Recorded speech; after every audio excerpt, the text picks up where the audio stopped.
탔는데 운전자가 청각장애인이라면 어떻게 대화를 할까요? 맞아요. 청각장애인이 운전하는 고요한 택시가 있는데요. 택시에는 태블릿이 있어서 기사님께 할 말을 쓰거나 버튼을 눌러서 전할 수 있어요.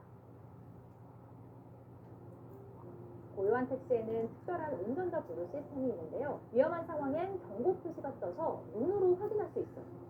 이렇게 장애인, 비장애인 구별 없이 일하는 모습 더 많이 볼 수 있으면 좋겠습니다. 그럼 오늘도 JTBC와 함께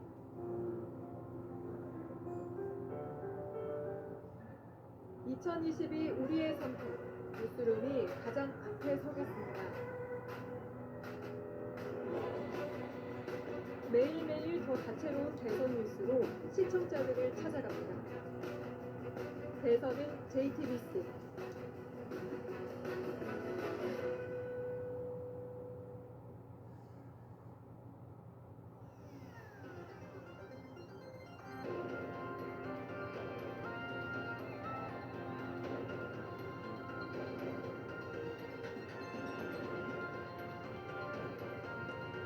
이 앵커가 한민용?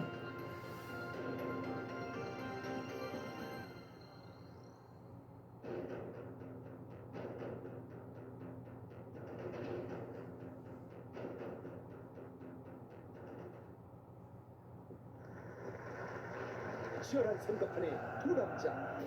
제가 미래의 대통령을 한번 알아보면 되겠습니까? 자네 준비되었는가? 뜨거운 레이스가 시작된다. 설경구, 이석규, 킹메이커 이런 지속 가능한 미래로 현대 소소 전기차 넥소. 시청자 여러분, 뉴스룸을 시작하겠습니다. 광주 아파트 붕괴 사고가 일어난 지 오늘로 엿새째입니다.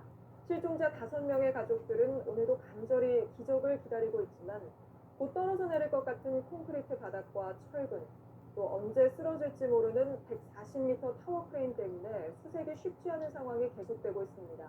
현장에 나가 있는 취재기자 연결해보죠. 자, 임지수 기자, 수색에 진전이 좀 있습니까? 오늘 추가로 실종자가 발견될 일은 없을까요? 네, 안타깝게도 아직 새로운 소식은 들려오지 않고 있습니다.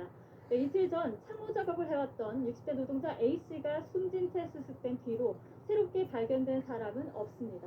현재 남은 실종자는 5명으로 추정이 되고 있습니다. 이런 가운데 A씨에 대한 국가수 부검 결과가 오늘 나와서 시신이 가족들에게 인계됐습니다.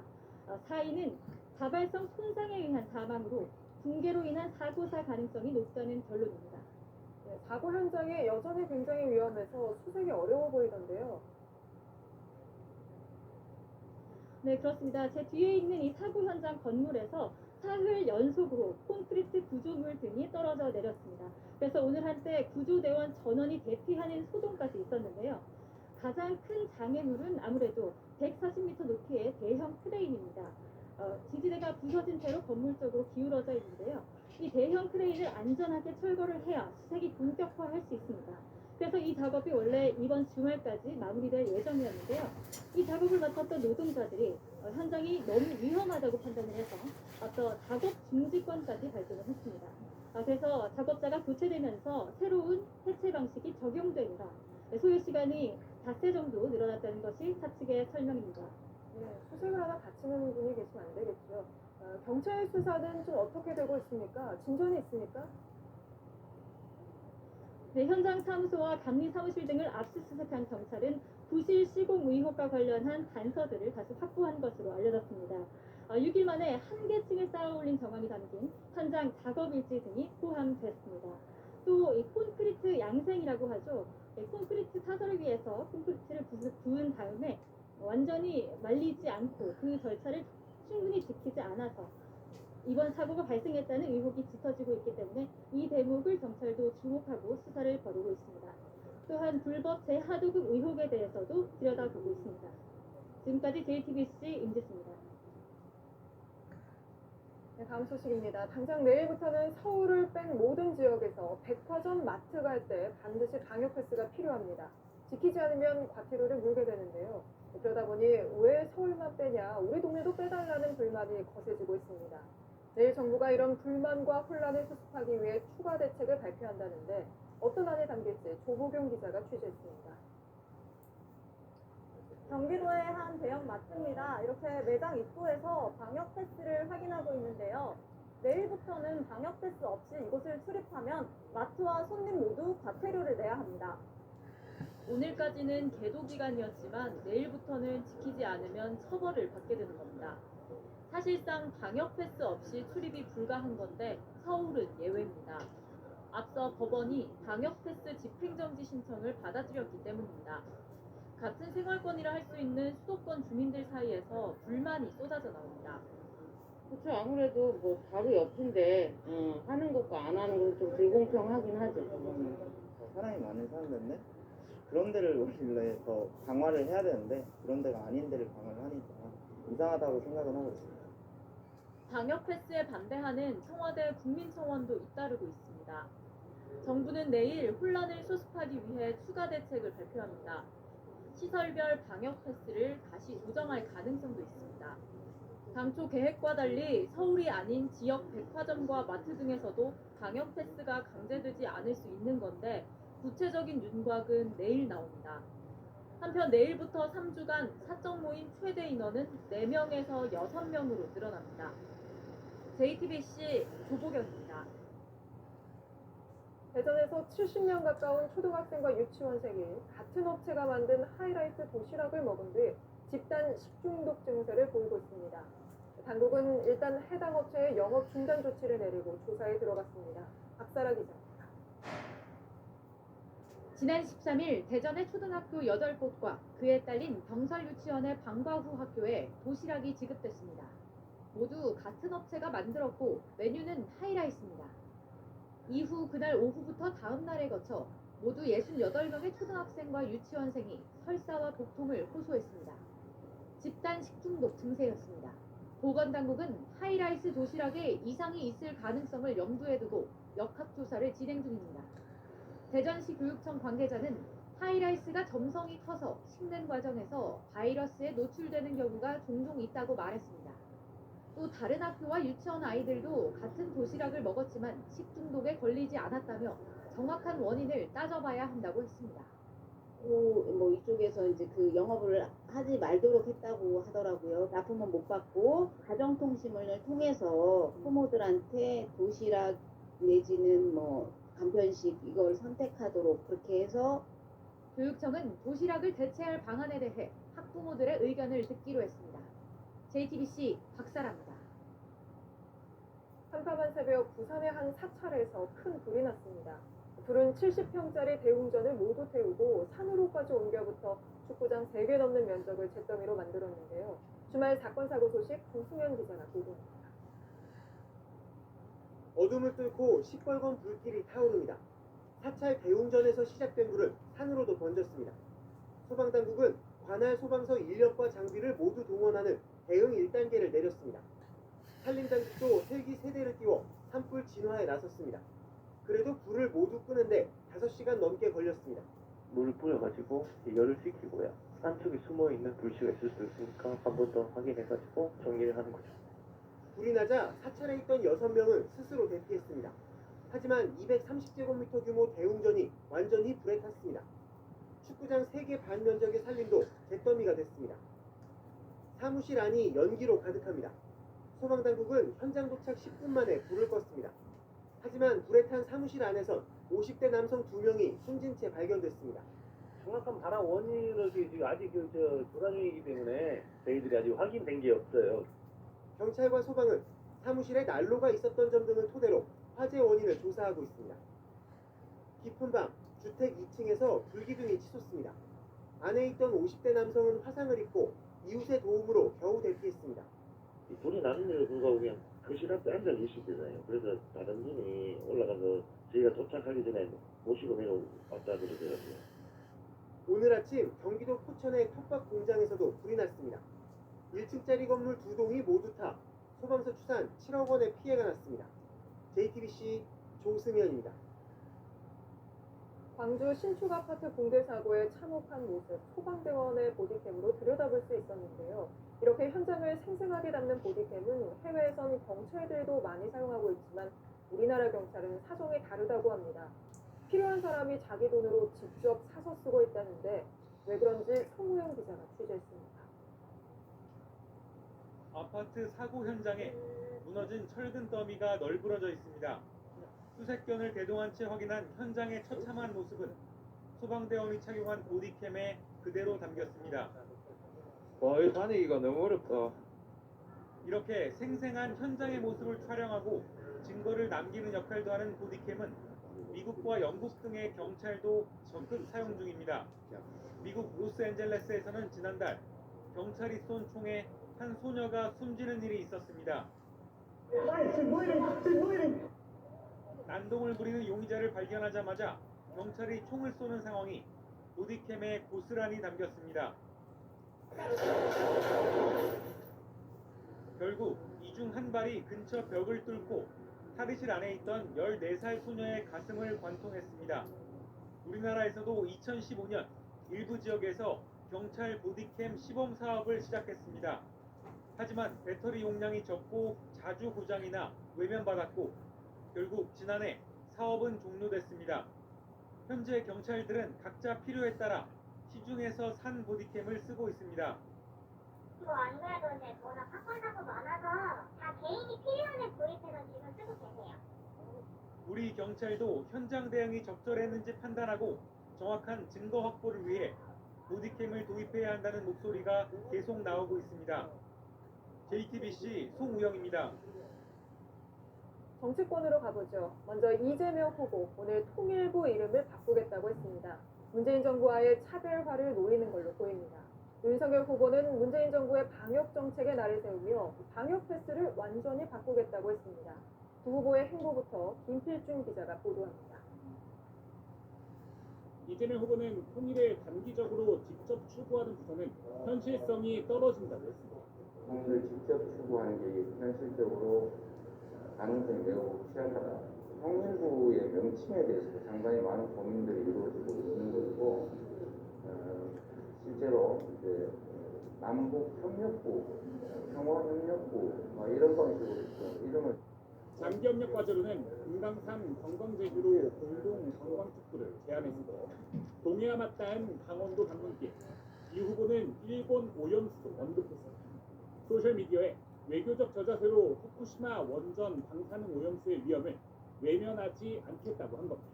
윤석열 후보는 방역 패스를 완전히 바꾸겠다고 했습니다.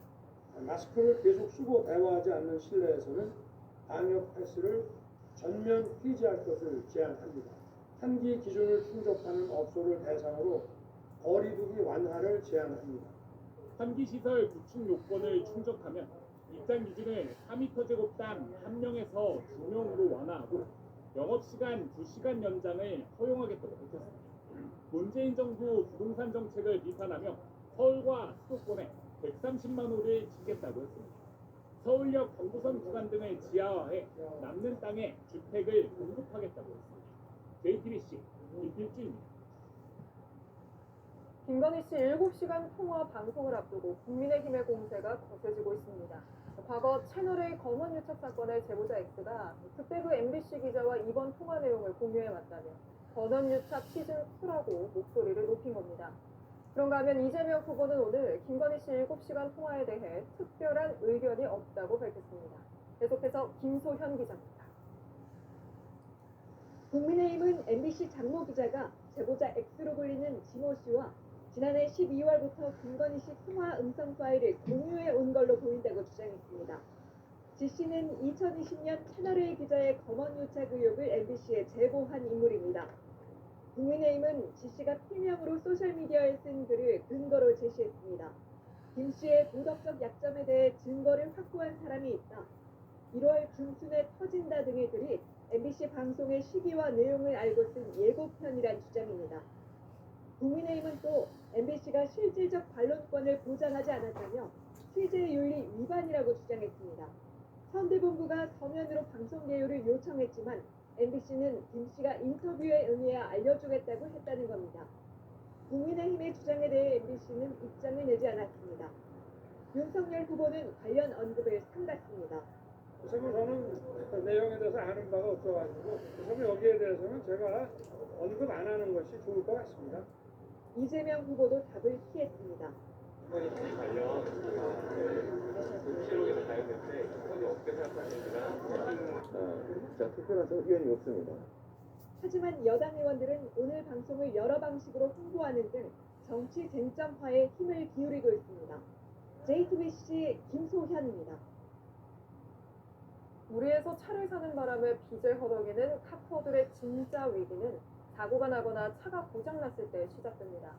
보증기간이 끝난 차를 사는 경우가 많은데 수리비가 차값보다 더 나오다 보니 아예 정비소에서 몇 년간 차를 찾아가지도 못하는 사람이 많다고 합니다. 고혜진 기자가 취재했습니다.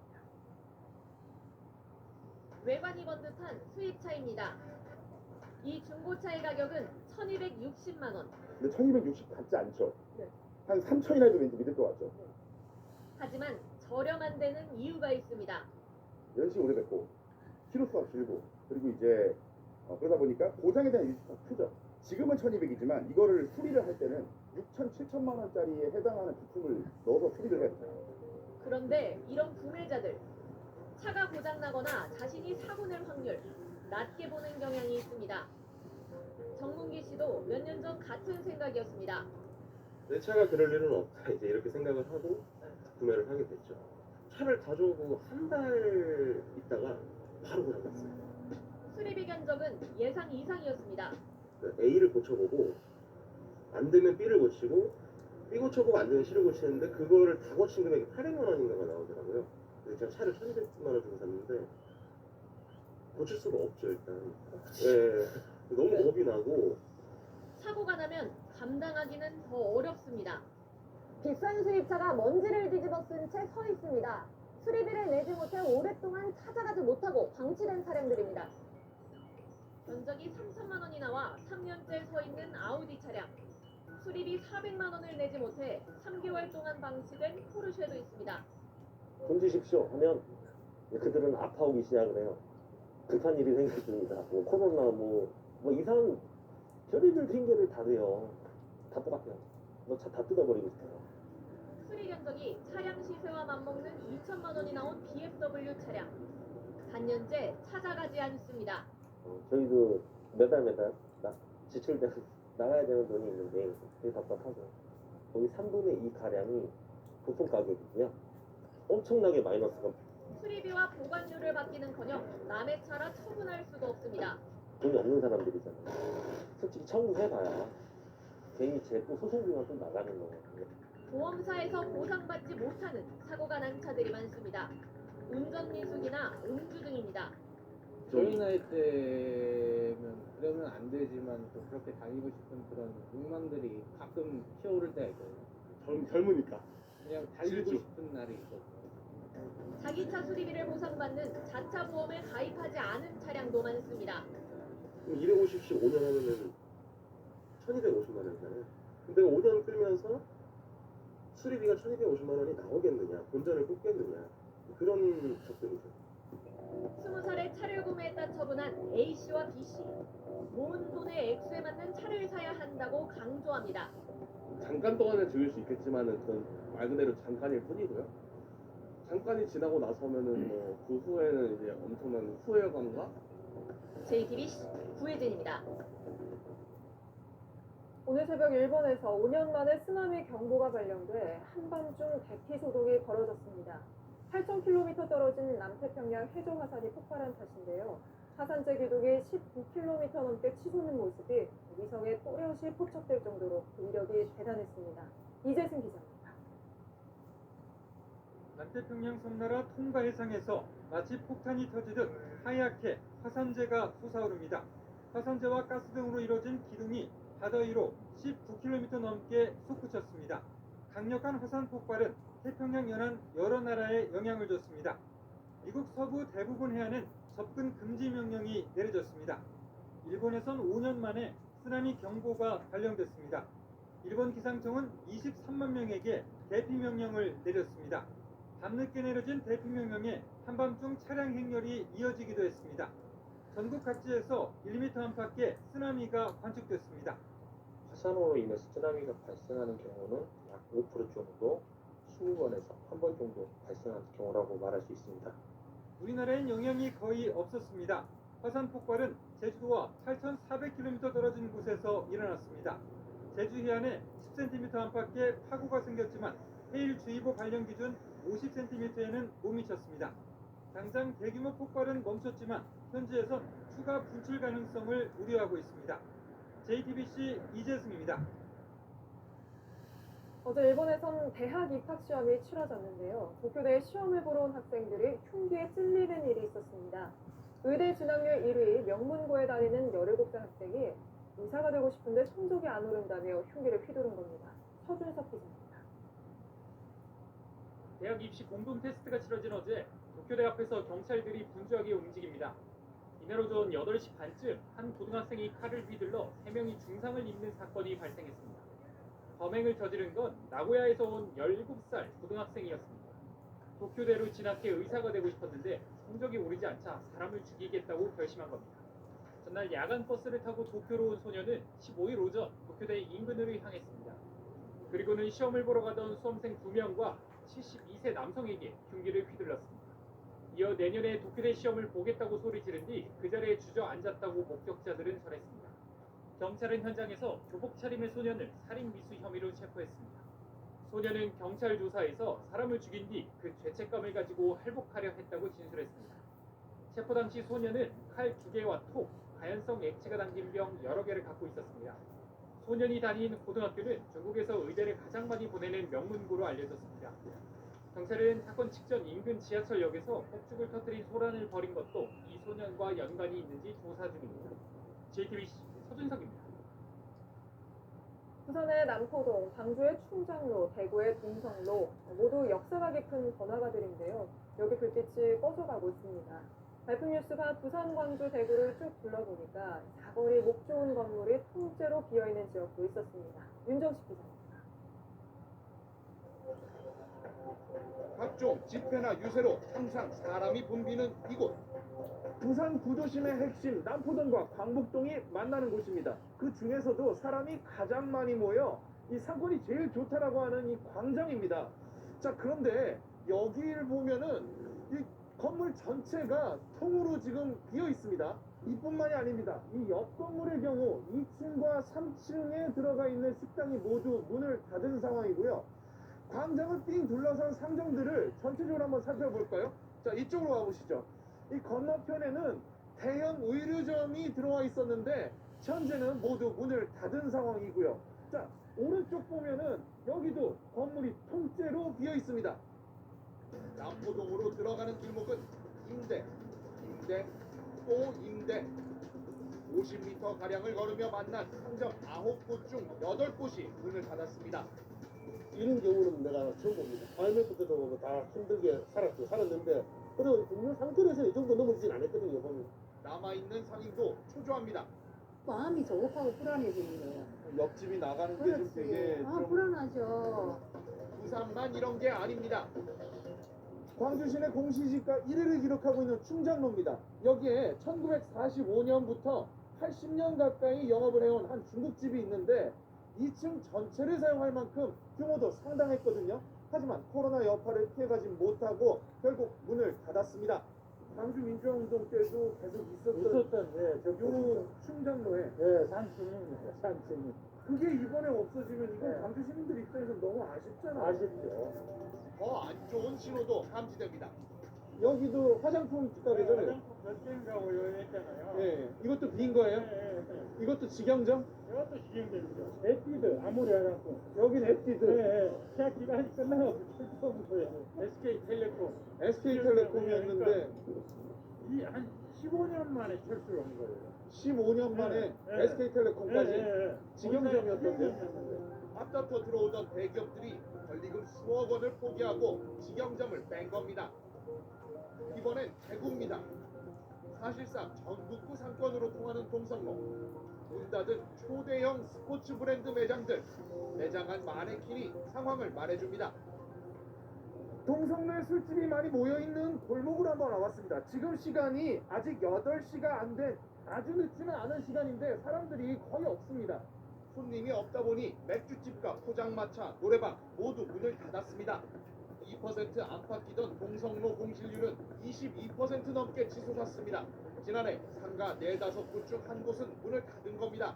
고단가, 예를 들면 뭐 자동차라든지 가구나 가전, 뭐 비금속 이런 매장들만 상권에 살아남게 되면서 상권의 모습이 많이 바뀔 것이다라고 예측이 되고 있고요. 근현대사를 함께한 황금상권이 코로나 파고를 넘고 다시 불을 밝힐 수 있을지 지켜봐야겠습니다. JTBC 윤정식입니다. 시끄럽다고 계속 윗집을 찾아간다면 스토킹일까요? 경찰은 앞으로 이런 층간소음 분쟁에도 스토킹 처벌법을 적용하겠다고 밝혔는데요. 이게 가능한 이야기인지 세상에 이런 법이 강현석 기자가 따져봤습니다.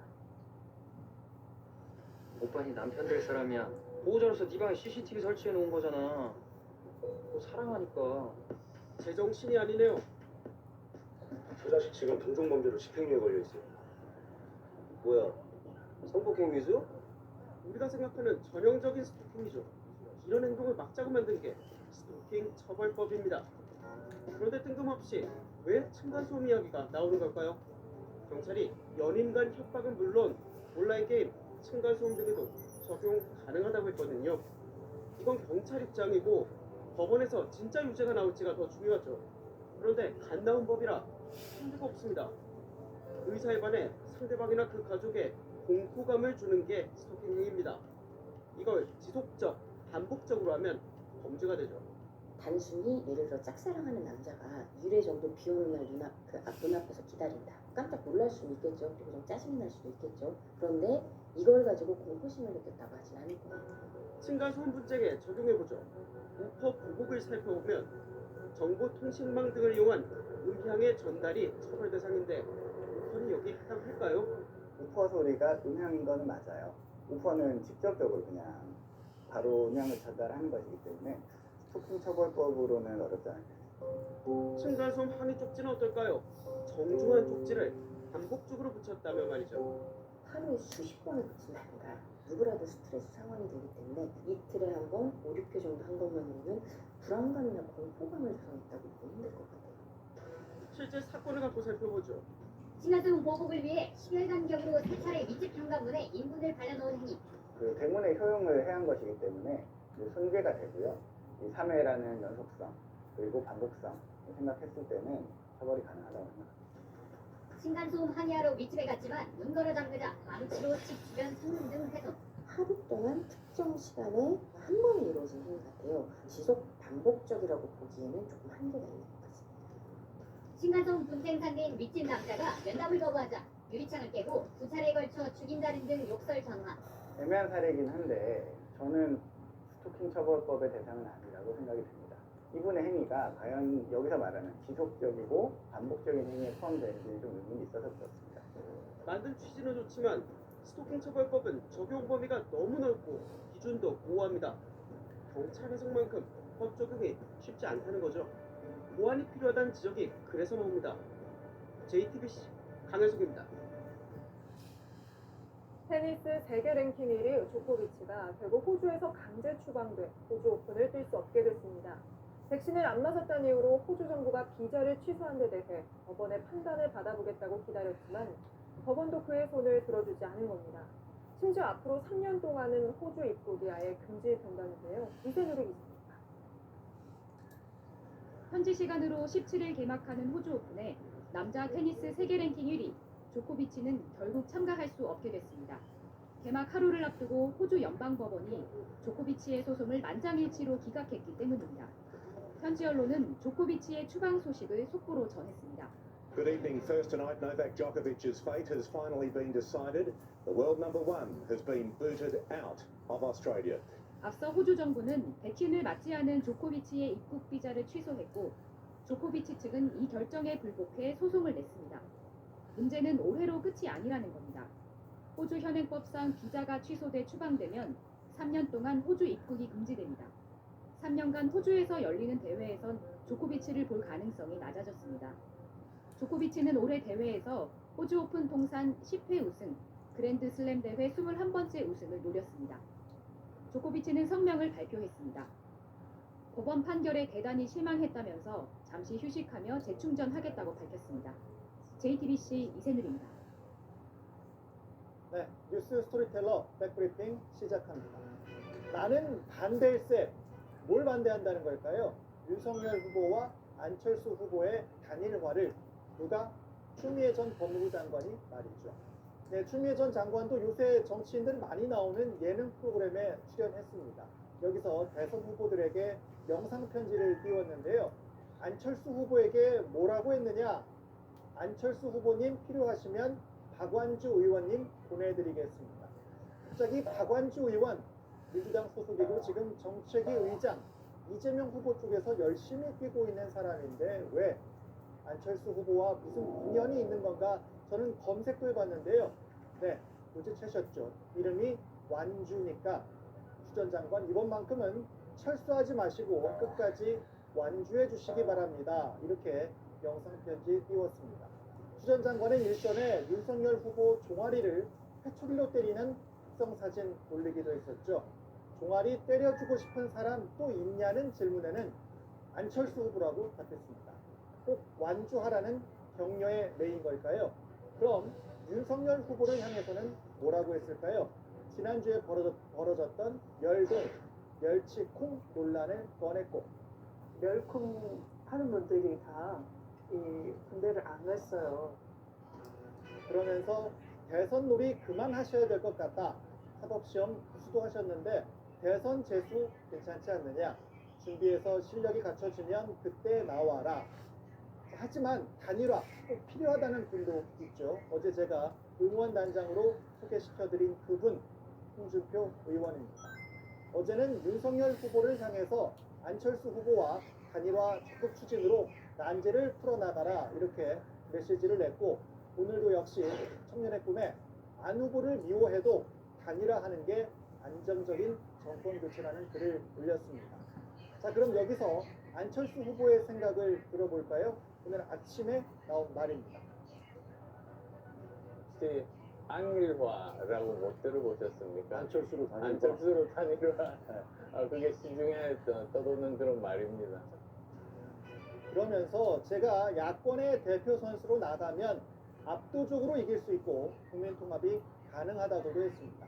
그러면 이제 단일화를 적극적으로 해서 내가 후보가 되겠다 이런 뜻일까요? 하지만 단일화에 대해서는 역시 선을 계속 두었습니다. 그러면 안철수는 3월 9일 투표날 전날 3월 8일까지 단일화 절대 안 한다. 지금 여기서 단언하실 수 있습니까? 네, 단언할 수 있습니다. 네, 시간이 없다고는 하지만 뒤집어 생각하면 대선까지 아직 50일 넘게 남았습니다. 정치는 움직이는 생물, 정치는 가능성의 예술이라고 하니까요. 무슨 일이 벌어질지 지켜봐야겠죠. 하나 더 준비했습니다. 오픈런이 좀비런이 됐다. 그만큼 위험해 보였다는 얘기인데요. 영상을 보십시오. 처음에는 사람들이 걸었습니다. 하지만 곧이어서 하나 둘씩 뛰기 시작했고 인파가 몰리면서 에스컬레이터에서 모든 사람들이 뛰기 시작했습니다. 올라가는 에스컬레이터를 거꾸로 뛰어내려오는 사람들까지 아슬아슬한 걸 넘어서 꽤 위험해 보이는데요. 며칠 전 한 백화점에서 사람들이 문 열자마자 나이키 매장으로 뛰어가는 상황입니다. 한정판 운동화를 사기 위해서입니다. 선착순이다 보니까 이런 건데 해외 토픽으로 물건 싸게 파는 블랙 프라이데이 때 사람들 몰리면서 창문도 깨지고 난리가 나는 영상들 봤었는데 남의 일이 아니네요. 영상 속 매장뿐만 아니라 전국의 나이키 매장에 밤새 줄 선 분들 많았다고 하는데 이런 한정판 제품은 사서 다시 팔면 그러니까 리셀하면 몇 배 더 가격이 붙죠. 명품 매장 앞에서 밤새 줄을 서는 것 사두면 돈이 된다는 이른바 샤테크 이런 것도 비슷한 거죠. 리셀 시장이라는 새로운 소비 트렌드는 인정해야겠지만 이러다 사고가 나지 않도록 미리 챙겨볼 부분도 있을 것 같습니다. 오늘 백브리핑 여기까지입니다. 농구 대통령 허재의 두 아들 허훈 형제가 프로농구 올스타 두 팀을 이끌었습니다. 허재 전 감독도 특별 심판으로 코트에 깜짝 등장해서 형제에게 매서운 피수를 불었는데요. 스포츠 소식 최하은 기자입니다.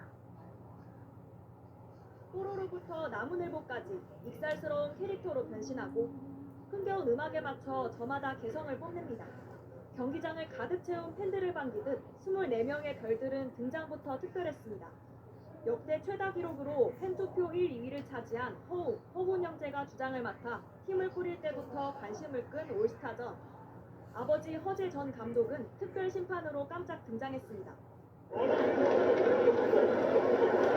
점프볼부터 티격태격하는 두 아들 사이에서 차분하게 공을 올렸고 서로 부딪힐 때는 물론 형제가 공을 잡을 때마다 파울 휘슬을 불었습니다. 억울함이 담긴 아들의 항의가 이어졌고 관중석에선 웃음이 터져나왔습니다. 농구 대통령은 어슬렁어슬렁 코트를 누비다 첫 작전 타임 때 교체됐습니다. 올스타전인 만큼 득점보다 화려한 앞구르기 세리머니를 선보이고 나머지 선수가 얼어붙은 가운데 허훈과 허훈이 1대1 승부를 펼치기도 했습니다. 팽팽했던 형제 대결은 형 허웅 팀의 승리로 끝났습니다. 올스타전의 꽃 덩크 콘테스트에서도 선수들의 재치와 동료 간의 호흡이 빛났습니다. 옷을 찢으며 그물 헐크가 된 KT 신인 하윤기가 국내 챔피언에 올랐고 외국인 선수로는 인삼공사 스펠맨이 호쾌한 덩크를 연이어 꽂아 넣으며 우승했습니다. 특별 손님으로 초대된 고등학생 국가대표 여준석은 허재와 합을 맞춰 남다른 탄력을 자랑했습니다. 자존심을 건 3점슛 콘테스트에선 강력한 우승 후보였던 허웅이 결승에서 흔들리며 LG 이관희가 정상을 차지했습니다. JTBC 최하은입니다. 뉴스룸 저희가 준비한 소식은 여기까지입니다. 오늘도 시청해주신 여러분 고맙습니다.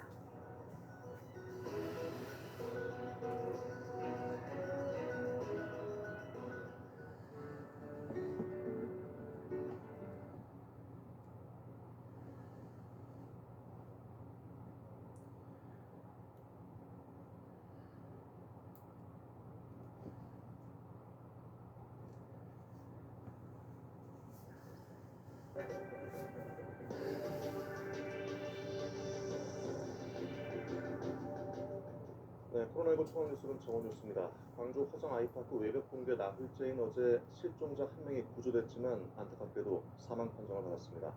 나머지 실종자에 대한 수색 작업이 재개된 가운데 타워 크레인 해체 작업이 다음 주로 미뤄졌습니다. 취재 기자 연결합니다. 국민경 기자. 네, 수색 작업 어떻게 진행되고 있습니까? 네, 4시간 전부터 수색 작업이 재개됐습니다. 남은 실종자 5명을 찾는 데 주력하고 있습니다. 소방당국은 실종자 수색을 위해 지하층을 포함한 건물 전층을 수색하겠다고 밝혔습니다. 구조대원 85명, 전체 인력은 200여 명이 동원되는데 구조견도 8마리씩 교대로 투입해 수색에 집중하고 있습니다. 소방당국은 중장비를 투입해 건물 외내부의 붕괴 잔해물을 지우고 여러 화상 카메라 등을 동원해 실종자를 수색할 예정입니다. 특히 사망한 실종자가 어제 발견됐던 인근을 세부적으로 살펴보겠다고 밝혔습니다. 건물 23층과 38층까지 외부 옹벽 보완 공사와 전기 복구 공사도 진행됩니다. 네, 수색의 속도를 내야 할 텐데 건물 연결된 타워 크레인을 철거하는 작업이 지연된다고요? 네, 붕괴 위험이 있는 타워 크레인을 해체해야 수색의 속도를 낼 수 있는데요. 그런데 이 해체 작업이 다음 주 금요일로 미뤄졌습니다. 애초 계획은 건물과 연결된 타워 크레인을 보강하는 작업과 해체 크레인 조립 과정을 동시에 진행하는 것이었는데요. 현장 노동자들이 보강 작업이 위험하다며 작업 중지권을 발동해 계획이 변경됐습니다. 작업 중지권을 발동한 노동자에게 해당 작업을 강제할 수 없기 때문입니다. 현장에서는 오늘부터 지상층에 있는 잔해물 제거 작업이 진행될 예정입니다. 한편 사고수습 통합대책본부는 수색에 집중할 수 있도록 정치권 인사 등의 현장 방문을 자제해달라고 밝혔습니다. KBS 뉴스 고민경입니다. 네, 오늘 코로나19 신규 확진자는 4,423명입니다. 나흘째 4,000명대를 유지하면서 더 줄어들지는 않고 있습니다. 위중증 환자는 600명대를 기록했는데요. 자세한 상황 재난미래센터 연결해서 들어보겠습니다. 이혜진 기자, 오전에 발표된 코로나19 현황 자세히 정리해 주시죠. 네, 오늘 코로나19 신규 확진자는 4,423명입니다. 국내 지역사회 감염이 4,777명이고요. 해외 유입이 346명입니다. 먼저 국내 감염 추이를 보겠습니다. 오늘 확진자 어제보다 100여 명이 줄긴 했습니다. 그런데 일주일 전인 지난주 토요일 3,508명보다는 늘었습니다. 발표일 기준으로 토요일 확진자 추이를 살펴보면요. 12월 18일 확진자가 7,000명대로 정점을 찍고 그 다음 주 5,000명대 됐고요. 그 다음 주는 4,000명대로 계속해서 감소했습니다. 그런데 이번 주에는 다시 3,000명대에서 4,000명대로 반등했습니다. 최근 오미크론 변이가 빠른 속도로 확산하면서 신규 확진자 수가 증가세로 돌아선 양상인데요. 해외 유입 상황도 살펴보겠습니다. 12월 말부터 계속해서 늘어나고 있습니다. 토요일만 놓고 보겠습니다. 2주 전 1월 첫째 주에 100명대에서요. 지난주에 200명대로 2배 늘었고요. 지난주 209명에서 오늘은 346명으로 1.5배 가까이 증가했습니다. 방역당국은 오미크론 변이 국내 점유율이 50%를 넘어서면 2월 말 2만 명 이상의 확진자가 발생할 수 있다고 전망했습니다. 네, 무엇보다 오미크론 변이가 걱정인데 위중증 환자 상황과 병상 상황은 어떻습니까? 네, 확진자가 다시 증가할 우려가 큰 상황이지만 현재로서 위중증 병상 상황은 괜찮습니다. 오늘 위중증 환자 수는 626명입니다. 이틀 연속 600명대인데요. 이달 초 2주 연속 1000명대를 기록하다가 줄어든 이후에 안정세를 보이고 있습니다. 이에 따라 병상 상황도 안정적입니다. 전국의 중증병상 가동률은 33.8%입니다. 환자가 집중적으로 발생한 수도권의 경우도 가동률이 평균이 34.6%입니다. 방역당국은 위중증 환자가 줄고 병상도 안정적이게 된 것은 예방접종 효과라고 분석하고 있는데요. 어제 하루 신규로 3차 접종을 한 사람은 56만여 명입니다. 인구 대비 접종률은 44.9%를 기록했습니다. 지금까지 재난미디어센터에서 전해드렸습니다. 네, 전 세계적으로 맹위를 떨치고 있는 오미크론이 국내에서도 점차 확산되고 있습니다. 정부는 다음 주 금요일쯤 오미크론이 델타를 넘어설 것으로 본다며 조정된 거리 두기를 연장하고 하루 확진자가 7,000명 이상이 되면 즉시 특별 방역 체계를 가동하기로 했습니다. 홍예린 기자의 보도입니다. 정부는 우선 오미크론 확산 속도를 조절하기 위해 다음 주 월요일부터 3주 동안 조정된 거리 두기를 시행합니다. 기존처럼 식당, 카페 등의 이용 시간은 밤 9시까지입니다. 달라진 점은 사적 모임 인원이 백신 접종과 관계없이 6명으로 제한된다는 겁니다. 이동량이 많아 방역의 고비인 설 연휴에는 기차와 선박 등에서 한 칸 뛰어앉기를 하고 고속도로 휴게소에서는 취식이 금지됩니다. 요양병원 등 취약시설은 예약된 비대면 면회만 가능합니다. 묘지와 납골당 재래실은 21일부터 폐쇄되고 실내 봉안시설은 예약제로 운영됩니다. 이 같은 거리두기 조정에도 하루 확진자가 7,000명을 넘기면 즉시 오미크론 방역체계가 가동됩니다. 새 방역체계에서는 PCR 검사는 65세 이상 고위험군이나 지정 의료기관에서 소견서를 받은 사람 등 필요한 사람만 받습니다. PCR 우선 검사 대상이 아닌데 이상 증세가 있다면 가까운 병의원에서 신속항원 검사를 받고 거기서 양성이 나오면 선별진료소 PCR 검사를 합니다.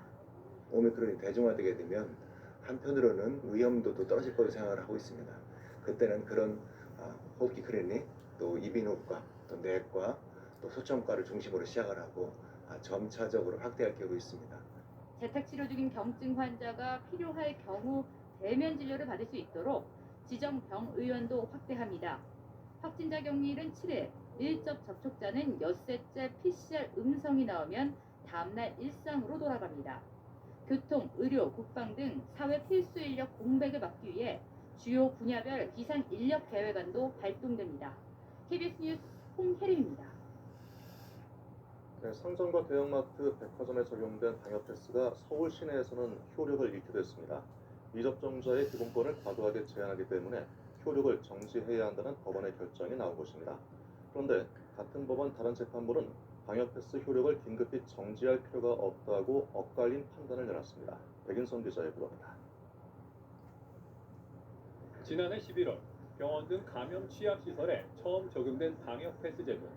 지난 10일부터는 3,000제곱미터 이상의 대형 상점과 마트, 백화점으로 대상이 확대됐습니다.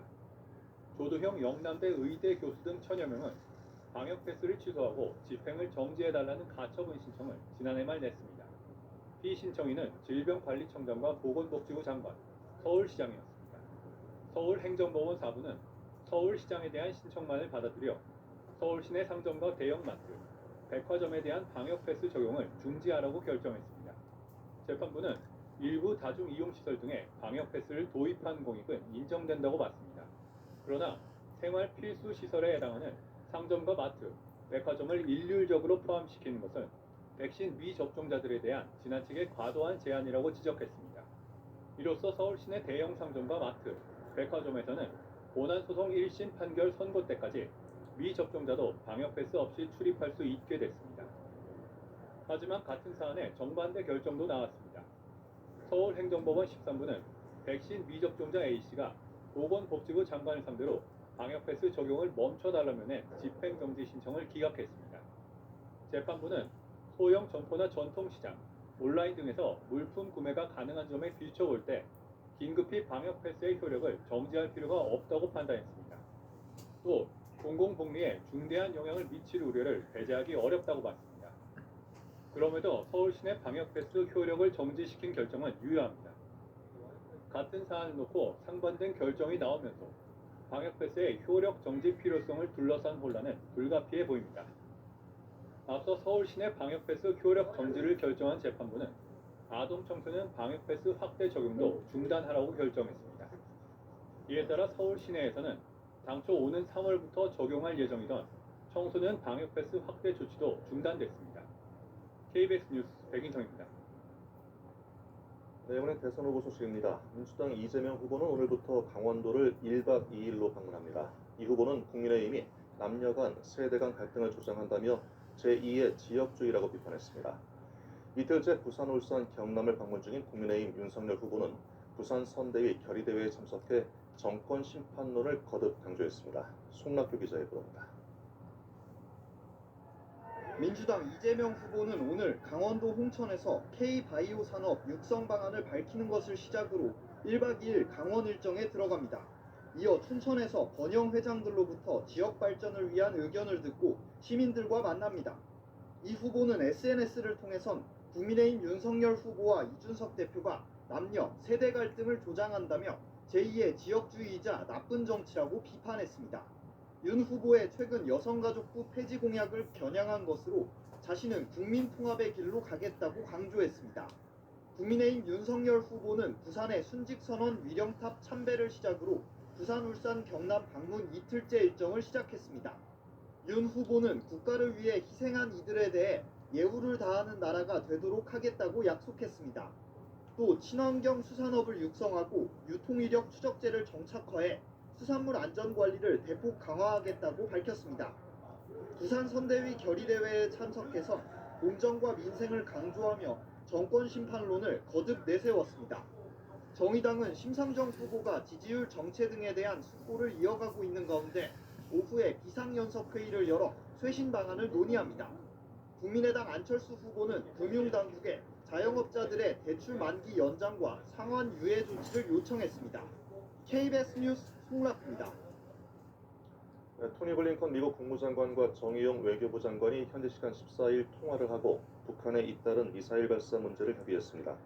미국 국무부는 보도자료를 통해 전화통화 사실을 전하면서 블링컨 장관은 한미동맹이 인도태평양 지역의 평화, 안보, 번영의 핵심 축임을 재확인하고 북한의 탄도미사일 발사를 규탄했다고 밝혔습니다. 블링컨 장관은 또 북한의 행위는 유엔 안보리 결의 위반임을 지적하고 지속적인 한미일 3자 협의의 필요성을 강조했습니다. 네, 정치권에서는 국민의힘 윤석열 후보의 부인 김건희 씨의 이른바 7시간 통화 녹취 방송 여부가 이슈가 되고 있습니다. 녹음 파일을 MBC가 방송하겠다고 하자 김건희 씨 측에서 방송금지 가처분 신청을 했는데요. 법원은 수사와 사생활 관련 부분을 빼면 방송 가능하다고 판단했습니다. 박민철 기자입니다.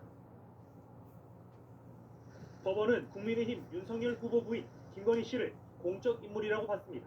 그래서 김 씨의 사회적 이슈에 대한 견해나 정치적 견해는 공적 관심 사안이라고 밝혔습니다. 이에 따라 김건희 씨와 유튜브 채널 소속 이모 씨 간의 7시간 통화 녹음 파일 중 일정 부분이 방송 가능해졌습니다. 다만 법원이 방송 불가라고 제외한 부분도 있습니다. 김 씨 관련 수사가 진행 중인 사안, 사생활과 관련된 부분은 빼라는 겁니다.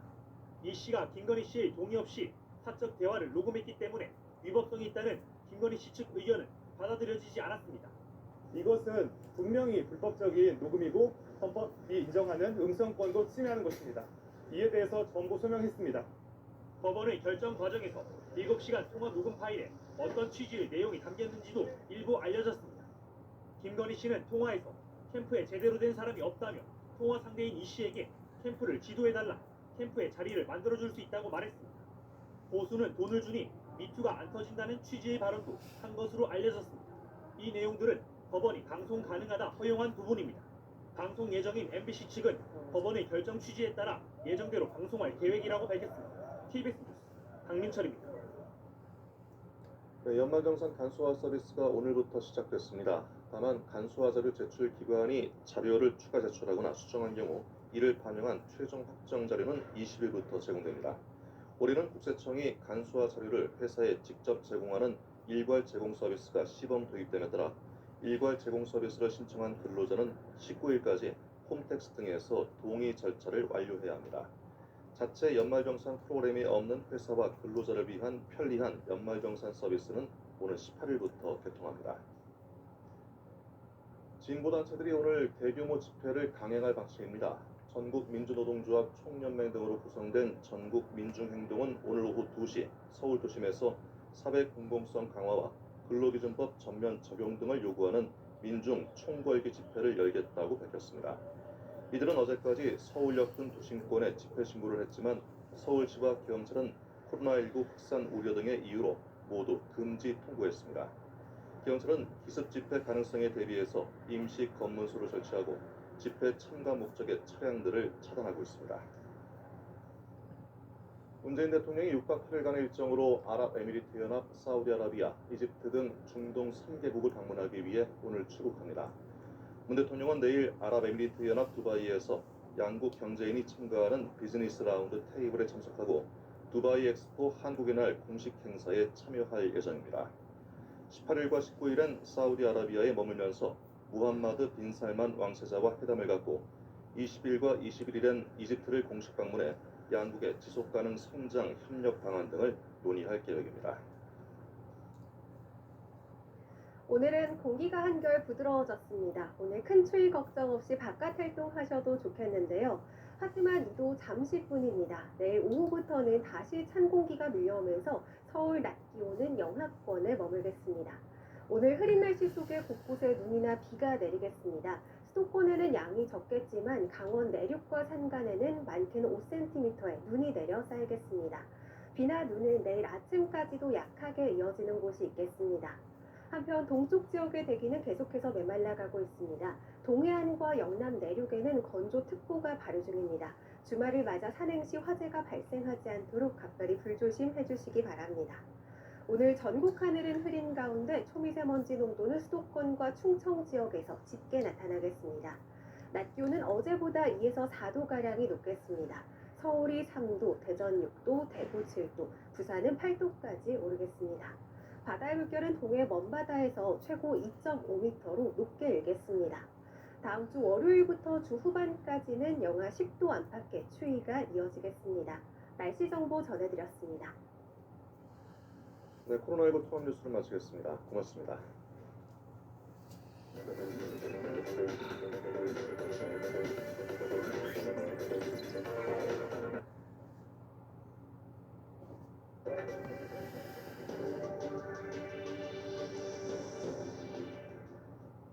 여러분 안녕하십니까? 코로나19 통합 뉴스룸 시작합니다. 먼저 광주 화정 아이파크 붕괴 사고 소식입니다. 이 사고 발생 엿새째인 오늘도 현장에선 수색 작업이 계속해서 진행되고 있는데요. 실종자 추가 발견 소식은 전해지지 않고 있습니다. 현장 취재 기자 연결합니다. 민소은 기자, 네, 오늘 수색 어떻게 진행되고 있습니까? 네, 붕괴 사고 현장에서 실종자를 찾기 위한 수색 작업은 오늘도 계속되고 있습니다. 소방당국은 아침 7시 반부터 실종자를 찾기 위한 수색 작업을 이어나가고 있는데요. 구조대원 200여 명과 구조견 8마리를 투입했습니다. 하지만 실종자 발견 소식은 전해지지 않고 있습니다. 수색 작업은 지하 1층을 비롯해 건물 전층에서 이뤄지고 있습니다. 소방당국은 건물 안팎의 붕괴 장애물을 치우면서 내시경 카메라, 무인 굴삭기 등을 동원해 실종자를 찾고 있습니다. 네, 건물에 연결된 불안정한 타워 크레인을 해체해야 수색의 속도가 날 텐데요. 해체 작업은 어떻게 진행되고 있습니까? 네, 원래 오늘부터 시작할 예정이었던 해체 작업은 오는 수요일로 연기됐습니다. 원래 계획은 해체용 크레인 조립을 하는 동시에 불안정한 타워 크레인을 고정하는 작업을 진행하는 것이었는데요. 현장 노동자들이 타워 크레인 붕괴 위험이 크다며 작업 중지권을 발동했습니다.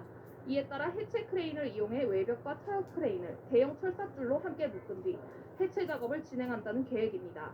사고수습 통합대책본부는 상층부에 위험스럽게 걸려있는 타워 크레인을 해체하기 위해 해체용 크레인을 이틀째 조립하고 있는데요.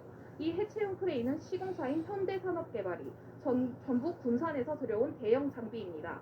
현대산업개발은 오늘 해체용 크레인 한 대를 추가로 투입했는데요.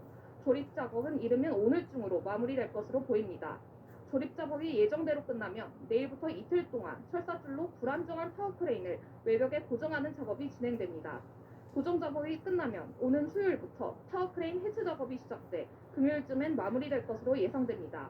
타워 크레인이 해체되면 건물 상층부에서 본격적인 수색이 가능해져 수색에도 속도가 붙을 것으로 전망됩니다. 지금까지 광주 화정 아이파크 외벽 붕괴 사고 현장에서 KBS 뉴스 민소은입니다.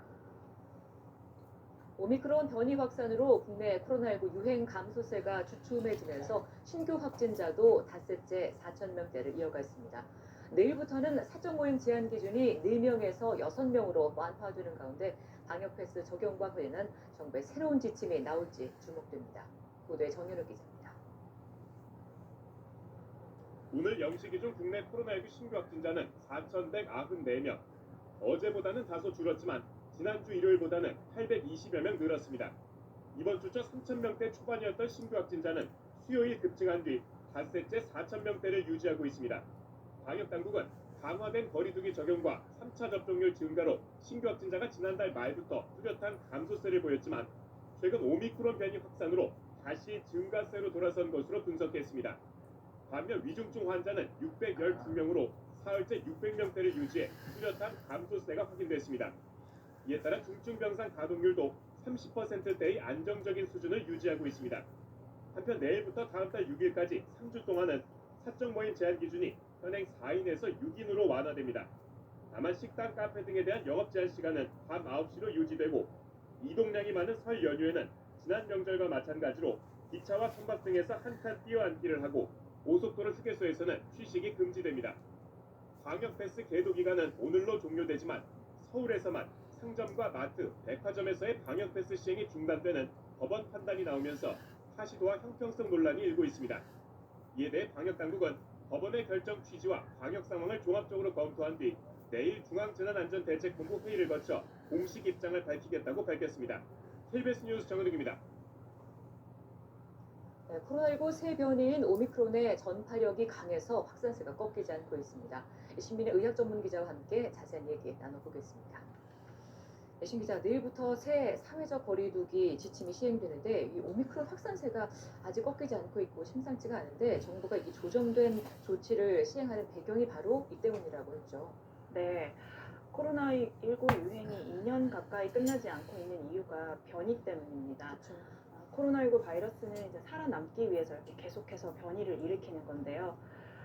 이렇게 새로운 변이가 나타나면 다시 유행이 재확산하고 이에 따라서 이제 거리두기를 다시 조였다 또 풀었다 하는 패턴이 계속 반복이 되고 있습니다. 얼마 전까지만 해도 델타 변이가 전 세계를 장악을 했었는데 이것을 밀어내고 미국이나 영국 등 지금 세계 다수 국가에서는 이미 오미크론이 우세종이 된 상황입니다. 국내에서는 이 오미크론 변이가 지난 12월 1일에 처음 보고가 됐고요. 이후 빠른 속도로 확산을 하고 있고 다음 주 금요일쯤 이제 델타를 밀어내고 국내에서도 오미크론이 우세종이 될 걸로 정부가 예상을 하고 있습니다. 아마 늦어도 2월 중으로는 오미크론이 우세종이 될 걸로 예상이 됩니다. 네, 오미크론이 폭증할 경우에 대해서 정부가 발표한 대응 전략 어떻게 되죠? 네, 대응 전략은 크게 이제 하루 확진자 규모에 따라서 이 신규 확진자 수가 5,000명일 때까지는 대비 단계고요. 7,000명부터는 대응 단계를 발령한다는 방침입니다. 먼저 대비 단계에서는 검사와 확진, 또 조사와 추적, 또 격리와 치료 같이 이렇게 테스트, 트레이스, 트리트의 3T 전략을 지금까지와 같이 그대로 유지를 하면서 이 방역과 의료의 인프라를 계속 확충해 나간다는 계획이고요. 네네. 대응 단계에서는 이 통상적인 감염 통제 대신에 이제 중증 환자의 예방에 집중을 하고요. 또 감염자가 많다 보니까 자율과 책임 중심의 방역 체계로 전환을 할 방침입니다. 네. 대응 전략 중에서 의료 대응과 관련한 그 발표를 보면은 재택 치료 강화와 치료를 의원급으로 확대한다. 뭐 이게 바로 핵심인 것 같아요. 네. 의료 대응은 이 재택치료 강화와 1차 의료기관, 즉 동네 병의원을 적극적으로 활용한다는 것이 핵심입니다. 먼저 재택치료를 보면 이 7일간의 건강관리 후에 3일 자가격리를 하던 것을 3일 자율격리로 전환을 해서 이 재택치료의 효율화를 꾀하겠다는 계획이고요. 또 하루 2번 이렇게 모니터링과 같이 재택치료 환자들을 관리해주던 관리의료기관을 90개소 이상 전국적으로 확충을 하고요. 네. 또 이제 먹는 치료제의 경우에는 증상 발현 후 5일 이내에 신속히 투여가 돼야지 이제 효과를 볼 수 있기 때문에 이에 대해서 협력도 강화할 방침입니다. 또 두 번째로 이제 동네 병의원 중심으로 코로나19 환자들을 이제 진료하고 치료를 하겠다는 계획인데 이 호흡기 전담 클리닉을 전국적으로 650개소 이상 지정 확충하고요. 동네 내과, 소아과, 이비인후과 의원들이 이제 코로나19 환자들을 보게 되는데요. 만약 환자가 이제 증상이 있게 되면 이 동네 병원에서 처방을 받고 재택 치료를 받게, 증상이 가벼울 경우에는 재택 치료를 하게 되고 증상이 좀 중증증 이상이다 하는 경우에는 이 감염병 전담병원에서 입원 치료를 받게 됩니다. 네. 신 기자, 오늘 내용은 여기까지 듣겠습니다. 고맙습니다. 네, 대선 후보 소식입니다. 이틀째 강원 지역을 방문 중인 민주당 이재명 후보는 금강산 관광 재개와 비무장지대 관광 추진 등 강원 지역 공약을 발표했습니다. 국민의힘 윤석열 후보는 경부 경인선 등 도심 철도 지하화와 함께 실내 방역 패스 폐지와 거리두기 완화 공약을 발표했습니다. 강병수 기자가 보도합니다. 민주당 이재명 후보는 강원도 고성 통일전망대를 찾아 2008년 이후 중지된 금강산 관광을 재개하겠다고 밝혔습니다. 이 후보는 한반도 평화는 생존 문제라며 북한 원산에서 강릉으로 이어지는 동해 국제관광특구 조성과 비무장지대 관광도 추진하겠다고 주장했습니다. 동서고속화철도, 제천에서 영월간 고속도로 등의 확충 계획도 내놨습니다. 바이오 의료 분야 지역산업 생태계 조성과 동해 풍력발전 사업 추진 등 지역 맞춤형 공약도 발표했습니다. 이 후보는 SNS를 통해선 원전 오염수 방출에 강력 대응하겠다며 일본 방사능 오염 수산물 수입도 원천 봉쇄하겠다고 밝혔습니다. 국민의힘 윤석열 후보는 수도권 교통 공약을 발표했습니다. 윤 후보는 경부선 당정에서 서울역, 경인선 구로에서 도원역, 경원선 청량리에서 도봉산역 구간 등 도심철도를 지하화하겠다고 했습니다. 모두 23조 8천여억 원을 투자해 환경 개선, 교통체증 해소와 함께 약 20만 명의 일자리가 생길 거라는 예측도 내놨습니다.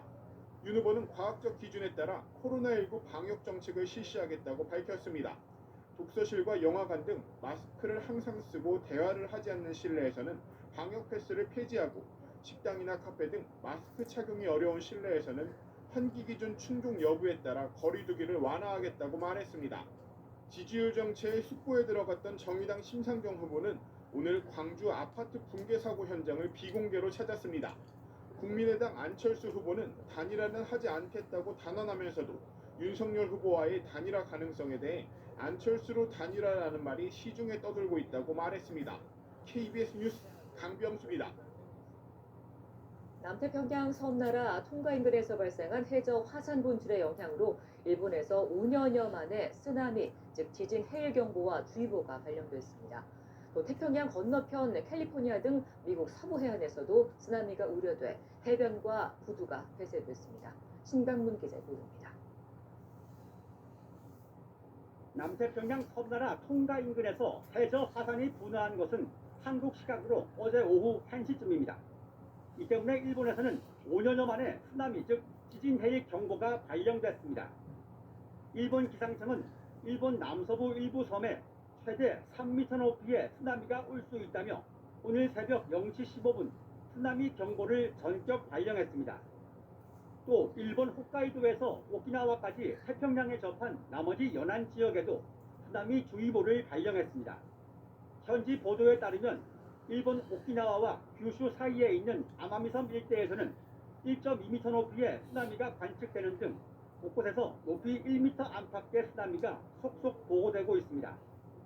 이후 일본 기상청은 이와테현에 발령한 쓰나미 주의보를 쓰나미 경보로 상향 조정하고 최고 3m 높이의 지진 해일을 경고했습니다. 현재 일본에서는 해안가 주민 23만 명에게 피난 지시가 내려진 상태입니다.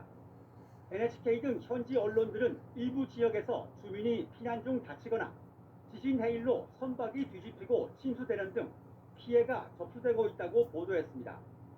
한편 태평양 건너편인 미국에서도 한때 쓰나미 경보가 발령됐습니다. 미국 국립기상청은 캘리포니아, 오리건, 워싱턴, 알래스카주 등 서부 해안 전체에 쓰나미 경보를 발령했으며 지진 해일 높이가 최대 60cm에 이를 것이라고 예보했습니다. 미국 당국은 특히 해변이 범람할 것에 대비해 캘리포니아주 남부 전역에 해변과 부두를 폐쇄했습니다. KBS 뉴스 신강문입니다. 6박 8일간의 중동 3개국 순방에 나선 문재인 대통령이 첫 방문국 아랍에미리트연합에 도착했습니다.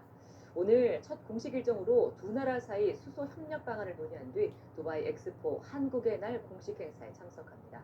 현지에서 이철호 기자가 보도합니다. 중동 국가 중 유일하게 우리와 특별 전략적 동반자 관계를 맺고 있는 아랍에미리트 연합. 문재인 대통령의 아랍에미리트 연합 방문은 2018년에 이어 두 번째입니다. 아랍에미리트 연합과 사우디아라비아, 이집트까지 6박 8일 중동 3개국 순방이 시작됐습니다. 특히 3개국은 우리나라의 중동 아랍권 주요 우방국들로서 글로벌 에너지 공급망 안정, 영내 평화와 안정에 있어 중추적 역할을 하고 있으며 문 대통령은 아랍에미리트 연합에서의 첫 공식 일정으로 양국 경제인들의 수소협력 비즈니스 라운드 테이블에 참석합니다. 이 자리에서 양국 정부와 기업 간 수소협력 등 우리 기업의 현지 진출을 당부할 예정입니다. 현지 총리 겸 두바이 군주와의 면담에선 기후변화 대응과 우주 분야 협력 방안도 논의합니다. 특히 현지에선 중동 지역에서 열리는 첫 등록 엑스포인 2020 두바이 엑스포가 진행 중입니다. 문 대통령은 오늘 한국의 날 공식 행사에 참석해 한국관을 직접 소개할 예정입니다. 문 대통령 또 엑스포를 찾은 각국 정상과 일반 관람객을 상대로 2030년 부산 엑스포 유치를 위한 홍보 활동에도 나설 예정입니다. 두바이에서 KBS 뉴스 이철호입니다. 북한 화물열차가 중국 단둥역에 도착한 것으로 전해졌습니다. 중국 단둥 현지 소식통은 한국 시간 오늘 오전 북중간 열차가 북한 신의주 쪽에서 압록강 철교를 지나서 중국 단둥역에 도착했다고 밝혔습니다. 북한에서 온 화물열차는 단둥역에서 화물을 싣고 내일쯤 북한으로 다시 넘어갈 것으로 보인다고 현지 소식통은 전했습니다. 북한과 중국 간 열차는 코로나19 방역 때문에 지난 2020년 초 이후 운행하지 않았습니다. 다음 주에는 4차 사전 청약 일반 공급 신청이 시작됩니다. 미리 보는 다음 주 경제 일정 이승철 기자가 전해드립니다. 주택 가수요를 잡기 위해 진행되고 있는 사전 청약. 현재 4차 사전 청약이 진행되고 있는데 17일 월요일부터 일반 공급분 청약 접수가 시작됩니다. 신혼희망타운도 같은 날부터 경기도와 수도권 거주자를 대상으로 청약 접수가 실시됩니다. 4차 사전 청약에서는 남양주 왕숙과 고양 창릉, 부천 대장 등을 중심으로 대단위 공급이 이루어집니다. 공공택지에서 공급되는 공공분양주택은 분양가 상한제가 적용돼 주변 시세의 60에서 80% 이하 수준으로 분양가가 책정된다고 LH는 밝혔습니다. 이에 따라 남양주 왕숙, 부천 대장 등 대부분 지역의 분양가가 3억 원에서 5억 원대를 기록할 것으로 보입니다. 고양 창릉은 4억 원에서 6억 원이 될 전망입니다. 한편 한국은행은 주초에 지난해 4분기 금융기관 대출 행태 서베이 결과를 공개합니다. 또 지난달 수출입 현황도 나옵니다. 농식품부는 설 명절을 앞두고 다음 주 수산물 원산지 표시 특별 점검을 실시합니다. KBS 뉴스 이승철입니다. 오후가 된 지금도 기온은 영하권에 머물러 있습니다. 현재 서울 기온은 영하 1.5도, 찬바람의 체감 온도는 영하 6도 선까지 떨어져 있는데요. 밤 사이에는 기온이 더 내려가서 내일은 영하 10도 안팎의 강추위가 찾아오겠습니다. 이에 따라 중부지방과 전북, 경북 내륙에는 한파특보가 내려졌습니다. 내일 출근길은 따뜻한 옷차림과 함께 보온용품도 잘 챙겨주셔야겠습니다. 먼지 상황은 서서히 나아지고 있습니다. 현재 수도권의 초미세먼지 농도는 보통 수준을 회복했고요. 그 밖의 지역에서도 차츰 찬바람에 먼지는 밀려나겠습니다. 다만 대기의 건조함은 계속되고 있는데요. 현재 영동과 영남, 서울에는 건조특보가 발효 중입니다. 오늘 낮 기온은 어제보다 3에서 4도가량이 내려가겠습니다. 서울이 영하 1도, 대전은 3도, 대구는 5도에 그치겠습니다. 바다의 물결은 동해 먼바다에서 최고 4m로 거세게 일겠습니다. 이번 추위는 주 후반까지도 계속될 전망입니다. 날씨 전해드렸습니다. 코로나19 통합 뉴스룸 마치겠습니다. 함께해 주신 여러분 고맙습니다.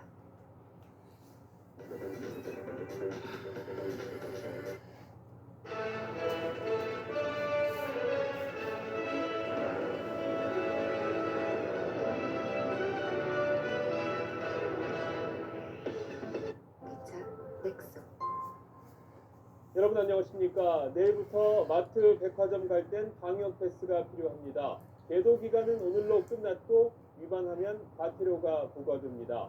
하지만 아시는 대로 서울은 또 예외입니다. 서울은 패스가 없어도 되고 경기도에선 안 되는 이 불편한 상황에 대해 정부가 내일 대책을 내놓을 예정입니다. 첫 소식 정다은 기자입니다. 경기도 광명시의 대형마트. 출입구 앞엔 방역 패스를 인증하려는 사람들로 줄이 늘어섰습니다. 방역 패스 부탁드립니다. 서울의 백화점과 대형마트에는 지난 금요일 법원의 결정에 따라 방역 패스 적용이 중단됐지만 다른 지역에선 방역 패스 없인 입장할 수 없는 겁니다. 특히 계도 기간이 오늘로 끝나고 내일부터는 위반 시 이용자와 운영자에게 과태료와 영업정지 처분이 부과됩니다. 시민들은 지역별로 다른 방역 지침에 불만을 토로합니다. 공평하지 않다고 느껴져요. 회사가 또 서울이고 사는 곳이 여기라서 많이 헷갈리고 또 그냥 무의식적으로 많이 그냥 똑같이 행동할 것 같아요. 정부가 혼선을 빨리 정리해야 한다는 주장이 나옵니다. 특성 문제도 있고 다른 지역도 전면적으로 해제라 방역패스 적용하지 마라 마트하고 이런 것은 그렇게 지침을 내려줘야죠. 당초 방역 패스 적용 대상을 무리하게 확대했다는 지적도 있습니다. 우리나라는 이제 미국이나 유럽과 달리 확진자 수가 그렇게 많지 않은 곳인데도 불구하고 다른 나라들이 하는 것과 같은 수준의 방역 패스를 적용하는 게 과연 맞는 건지에 대해서도 방역당국은 유행이 다소 안정되면서 저위험 시설부터 방역 패스를 풀려고 논의 중이었는데 법원 결정으로 애매해졌다고 밝혔습니다. 재판부에 따라 방역 패스의 필요성과 백신 접종의 효과성에 대한 엇갈린 판단이 나왔기 때문이란 겁니다. 정부는 방역 상황과 법원의 결정 취지를 따져 내일 입장을 밝힐 예정입니다. SBS 정다은입니다. 최근 해외 유입 코로나 환자가 눈에 띄게 많습니다. 이들 중 90% 정도가 오미크론 확진자여서 걱정이 더 크죠. 이런 상황에서 거리 두기는 다시 연장되는데 오늘까지는 4명, 내일부터는 6명까지 만날 수 있습니다. 정성진 기자가 보도합니다. 새로 확인된 코로나19 신규 확진자는 4,194명입니다. 하루 전보다 200명 넘게 줄었지만 3,000명대였던 일주일 전보단 800명 넘게 늘었습니다. 이달 들어 감소세를 보이며 3,000명대로 떨어졌다가 최근 닷새째 4,000명대에 머물고 있습니다. 특히 해외 유입 환자가 역대 세 번째로 많았는데 최근 400명 안팎을 유지하고 있는 점이 걱정입니다. 해외 유입 환자의 오미크론 검출률이 90%에 근접하기 때문입니다. 정부는 해외 입국자의 격리 면제를 최소화해 국내 확산을 차단한다는 계획입니다. 최근에 외국인 확진자 발생 비중이 2주 연속 증가세를 보이고 있습니다. 국내 검출률도 증가세에 있어 정부는 해외 유입 관리 강화 조치를 실시합니다. 다행히 위중증 환자 수는 안정적입니다. 이달 초 1,000명대에서 사흘 연속 600명대로 떨어졌고 중증 병상 가동률도 30%대를 유지하고 있습니다. 내일부터 3주간 사적 모임 인원은 4명에서 6명으로 늘어나지만 음식점, 카페 등의 영업시간은 밤 9시까지로 유지되는데 상황이 호전되면 이후 추가 완화 가능성은 열려 있습니다. 위중증 환자와 그리고 의료 체계의 여력을 가장 중점적으로 고려해서 그 상황이 안정적이면 그 이후에는 추가적으로 거리두기 완화를 검토할 수 있다. 결국 1, 2주 안에 우세종이 된 오미크론 변이에 얼마나 잘 대응하느냐가 관건입니다. 정부는 이달 말 전에 확진자 폭증에 대비해 방역 의료 인프라를 확충하는 등 대응 단계를 준비하고 오는 20일부터는 설 연휴 특별 방역 대책을 시행할 계획입니다. SBS 조성진입니다. 광주 아파트 붕괴 사고 속보입니다. 오늘도 7차례나 수색이 중단될 정도로 현장은 불안합니다. 실종자 가족들은 지쳐가고 있습니다. 현장 연결하겠습니다. 신정은 기자, 기다리던 소식은 오늘도 없었던 겁니까? 네, 사고 엿새째인 오늘도 이른 아침부터 수색 작업을 시작했습니다. 지하 4층부터 지상 2층까지 집중 수색이 지금도 진행 중인데 추가 구조 소식은 들리지 않고 있습니다. 그 내부에 대한 부분이라든가 위험도를 확인을 할 수가 없는 상황에서 저희들이 구조 작업을 하는 과정이라서요. 지금 붕괴되어 있는 건물을 들어가 봤는데요. 건물이 바닥도 그렇고 천정도 그렇고 균열이 많이 나가 있습니다. 어제 낙하물로 수색 작업이 중단됐었는데 오늘도 콘크리트 덩어리 등이 7차례나 떨어져 현장 대원들이 철수와 수색을 반복했습니다. 구조 소식을 기다리는 실종자 가족들의 마음은 타들어갑니다. 오늘 내일 어떤 결과물이 안 나오면 이 실종자 찾는 게 좀 장기화 될 것 같거든요. 2주에서 3주, 길게는 몇 달이 걸리고 99.9% 점점 가망이 없어져 가기 때문에 그제 현장에서 발견돼 사망한 작업자는 국가수 부검 결과 다발성 장기 손상이라는 1차 소견이 나오기도 했습니다. 타워 크레인 해체 작업은 어떻게 됐습니까? 네, 제 뒤에 보이는 것처럼 이 건물 옆에 위태롭게 기운 타워 크레인을 해체하려면 해체용 타워 크레인이 따로 필요합니다. 1200톤급 해체용 크레인을 조립하는 작업은 늦어도 내일 새벽까지 마무리할 예정인데요. 같은 규모의 타워 크레인도 예비용으로 추가 투입하기로 했습니다. 자, 신정은 기자, 경찰 수사에서 새로운 소식이 들어왔다고요? 네, 그렇습니다. 이번 붕괴의 주요 원인으로 부실한 콘크리트 양생이 지목됐죠. 이 작업이 편법적인 재하도급 형태로 이뤄진 정황을 경찰이 포착했습니다. 붕괴 당시 타설 작업을 하던 작업자 8명이 현대산업개발과 계약을 맺은 타설 전문 건설업체인 A사 소속이 아니라 A사와 계약을 맺은 콘크리트를 고층으로 올려주는 펌프카 장비업체 직원들인 걸로 경찰이 파악했습니다. 그러니까 이른바 대리 시공을 한 게 아닌지 경찰이 집중적으로 조사하고 있습니다. 지금까지 광주 화정동 아파트 붕괴 현장에서 SBS 신정은입니다.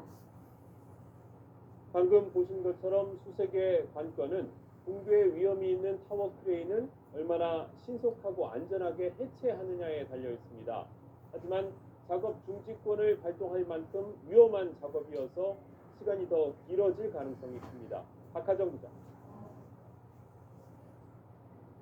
어제 붕괴 현장에 투입된 작업자들이 위험성을 이유로 작업 중지권을 발동하면서 타워 크레인 해체를 위한 사전 보강 작업 방식이 바뀌었습니다. 작업자들이 직접 고층 건물과 크레인 상층부를 고정하는 지지대들을 보강하는 대신 철사를 꼬아 만든 굵은 줄인 와이어로 타워 크레인과 붕괴 아파트를 포함한 4개 아파트를 연결해 고정하는 방식입니다. 타워 크레인 해체를 위해 투입하는 해체용 크레인 끝에 달린 작업대에서 작업자들이 와이어를 설치합니다.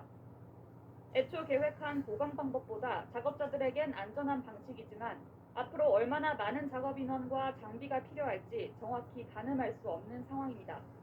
하선이든 8선이든 6선이든 간에 각도가 나오는 대로 지지해주고 인원이 많이 투입돼가지고 4군데가 동시에 당겨줘야 돼요. 해체를 앞둔 크레인의 무게중심이 무너지지 않게 정밀하고 강하게 당겨줘야 해 작업 완료 시간을 예측하기도 힘듭니다.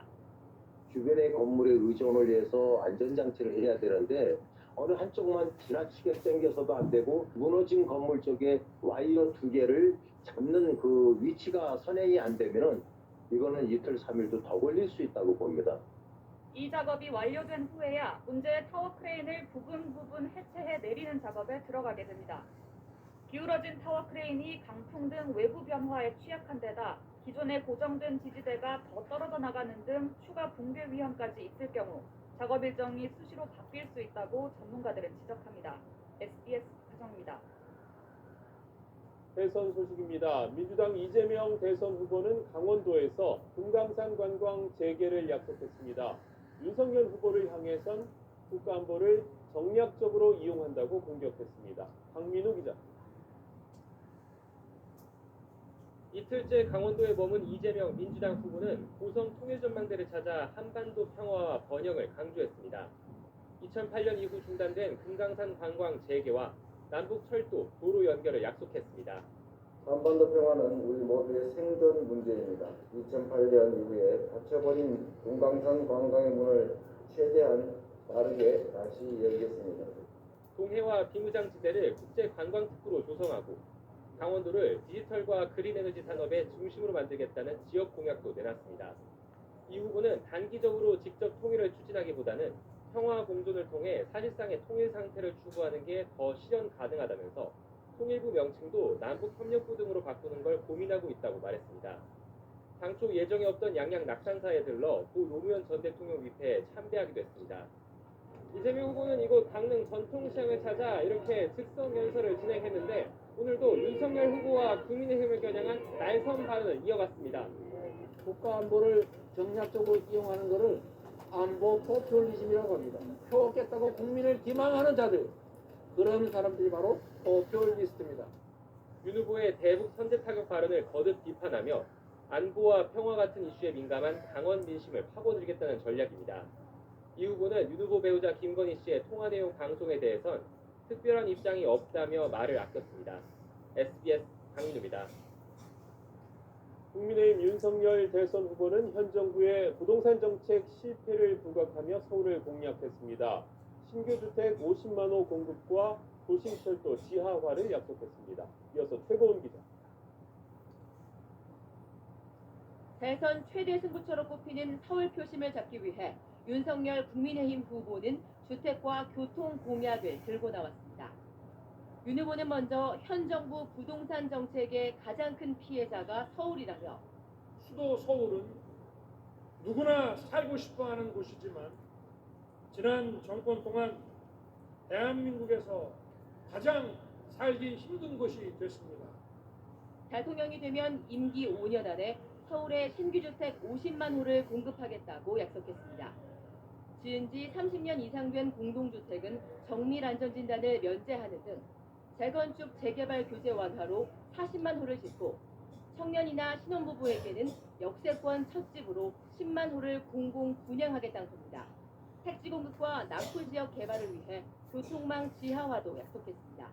철도와 고속도로를 지하화해서 지상 공간을 시민들께 돌려드리겠습니다. 경부선의 경우 당정에서 서울역 구간, 경인선은 구로에서 인천역 구간을 지하화 대상으로 꼽았습니다. 서울에 중도층이 몰려있는 만큼 유권자들의 반응도가 높은 정책을 내세워 민심을 잡겠다는 전략입니다. 윤 후보는 부인 김건희 씨의 통화 녹음이 방송되는 것과 관련해서는 내용에 대해 아는 바가 없다고 답했습니다. 심상정 정의당 후보는 치과 나흘 만에 광주 붕괴 사고 현장을 찾았습니다. 내일 대국민 메시지를 내고 선거 전에 복귀할 예정입니다. 안철수 국민의당 후보는 안철수로 단일화라는 의미의 안일화가 시중에 떠도는 말이라며 투표 전날까지 단일화는 없다고 단언할 수 있다고 밝혔습니다. SBS 최고은입니다. 다음 소식입니다. 대장동 개발 의혹 사건을 수사하고 있는 검찰이 최근 이재명 민주당 대선 후보의 최측근인 정진상 선대위 부실장을 조사했습니다. 사흘 전 비공개로 불러 조사한 건데 대장동 의혹의 핵심 인물로 꼽힙니다. 김관진 기자가 보도합니다. 여러 차례 조사를 미뤄온 정진상 민주당 선거대책위 비서실 부실장이 지난 13일 비공개로 소환돼 검찰 조사를 받았습니다. 검찰은 정부 실장의 동의를 받아 자정을 넘긴 14일 새벽까지 조사했습니다. 정부 실장은 이재명 민주당 대선 후보가 인정한 측근 인사이자 대장동 의혹의 실체를 규명할 핵심 인물로 꼽힙니다. 유동규 전 성남도시개발공사 기획본부장이 압수수색을 받기 전날과 당일 아침 여러 차례 정부실장과 통화한 사실이 밝혀지기도 했습니다. 정부실장은 성남시 정책실장 재직 당시 대장동 사업 관련 문건의 결제자로 여러 차례 등장했습니다.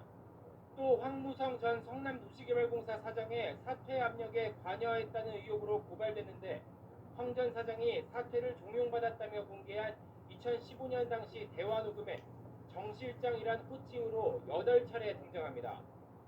당신한테 이제 떠다니는 거야? 그러고 있지, 그 사람이 양쪽 다. 그래? 정 실장 모르고 황 전 사장 사퇴 압력 의혹에 대한 정부 실장의 직권남용 혐의 공소시효 만료는 다음 달 초로 다가왔습니다. 이에 시민단체가 최근 정부 실장에 대한 공소 제기 여부를 법원이 판단해달라며 재정 신청서를 제출하기도 했습니다. 유동규, 김만배 씨 등 5명 기소 후 진전이 없는 검찰의 대장동 윗선 수사가 정부 실장 수사를 계기로 탄력을 받을지 주목됩니다. SBS 김관진입니다. 남태평양의 섬나라 통가 인근 바다에서 해저 화산이 폭발했습니다. 이 폭발로 통가의 많은 지역이 화산재로 뒤덮이고 쓰나미 경보가 내려진 일본에선 주민들이 피난 가기도 했는데요. 위성에도 당시 장면이 잡혔습니다. 박상은 기자입니다. 마치 핵폭탄이라도 터진 듯 태평양 한복판에서 거대한 폭발이 일어납니다. 그 시각 지표면에선 굉음과 함께 수킬로미터를 솟구쳐 오르는 가스와 화산재 기둥이 목격됐습니다. 우리 시각 어제 낮 남태평양 섬나라 통가에서 북쪽으로 65km 떨어진 곳에서 해저 화산이 분출했습니다. 당시 폭발음이 미국 알래스카에서도 들릴 정도였습니다. Such an explosive eruption previously. So this is the big surprise. 통가 해안마을엔 높이 1m 안팎의 쓰나미가 들이닥쳤고 수도 누쿠알루파는 두꺼운 화산재에 뒤덮였습니다. 뉴질랜드와 연결된 해저 케이블이 파손돼 통신도 제대로 이루어지지 않고 있습니다. Official damage assessments are not yet available.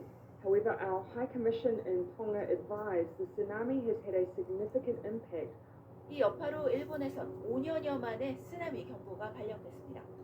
해안가에선 최대 1.2m 높이의 쓰나미가 관측됐고 항구에 있던 소형 선박들이 뒤집어지거나 가라앉는 피해가 발생했습니다. 8개원 주민 23만 명에겐 긴급 피난 지시가 내려졌습니다. ここまでちょっとすれば大丈夫かなと思いながら、ちょっとしてみましたけど。 미국과 캐나다, 칠레, 호주에 이르기까지 태평양 연안 광범위한 지역에 내려졌던 쓰나미 경보는 모두 해제됐지만 인근 섬 지역에 정확한 피해가 집계되기까지는 시간이 더 걸릴 전망입니다. SBS 박상입니다. 지난달 퇴근길에 모녀가 역주행하던 차에 치이는 사고가 있었죠. 매년 200건 넘게 이런 역주행 사고가 일어나고 있는데요. 저희 취재팀이 역주행 사고가 있었던 곳에 찾아가 교통시설이 제대로 되어 있는지 점검해봤습니다. 민경호 기자입니다. 역주행해오는 승용차가 마주오던 승용차들과 잇따라 부딪힙니다. 지난달 15일 경남 거제에서 벌어진 이 사고로 20대 여성 운전자가 숨졌습니다. 어떻게 거꾸로 달릴 수 있을까 싶지만 이런 역주행 사고 매년 250건 정도씩 반복됩니다. 운전자들이 술을 마시거나 약물에 취한 경우도 많지만 도로 설계가 문제라는 지적도 적지 않습니다. 어제 가해 차량이 역주행을 시작한 곳에 가봤습니다. 진입 금지 표시와 보강된 시설들이 눈에 띄지만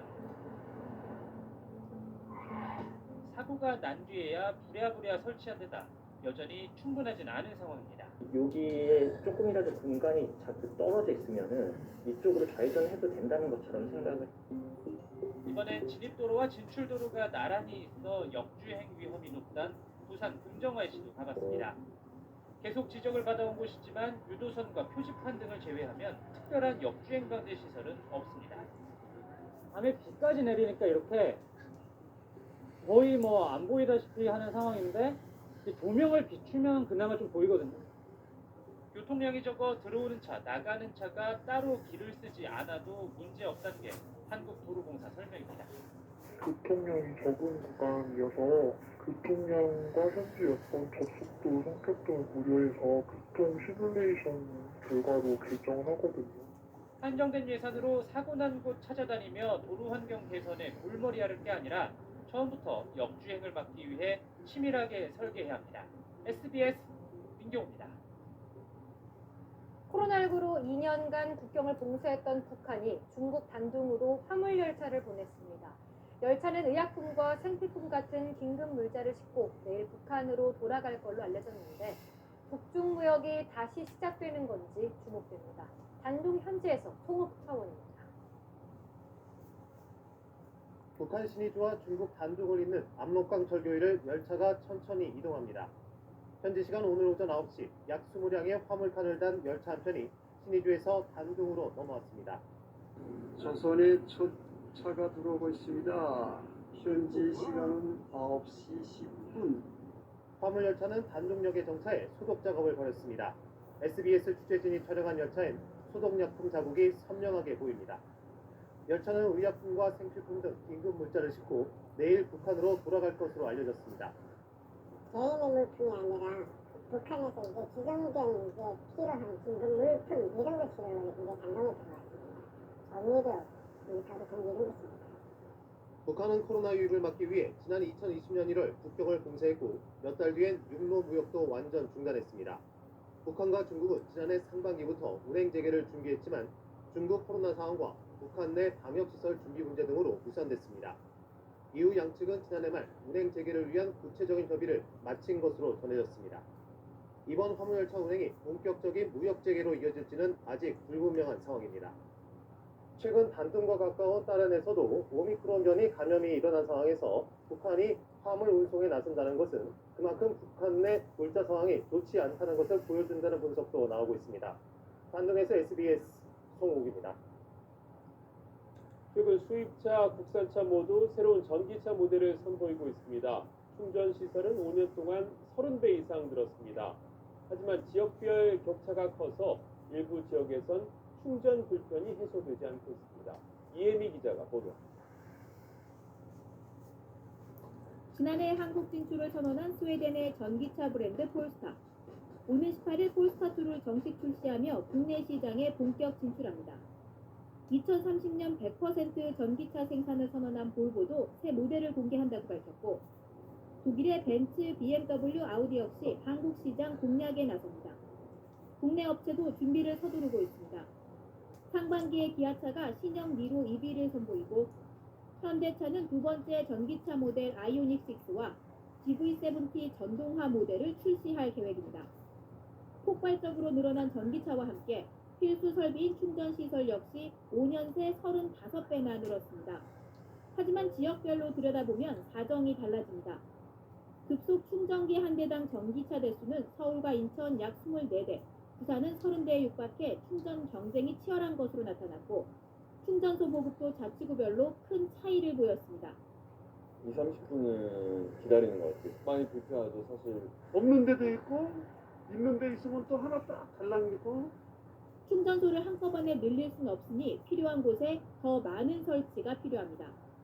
충전기를 무작정 양쪽으로 몇 개 보급했다 이게 중요한 게 아니라 충전기 사각지대를 줄이면서 편하게 이 전기차를 충전할 수 있게끔 만들어주는 이런 환경 조성이 더 중요하다고 볼 수가 있습니다.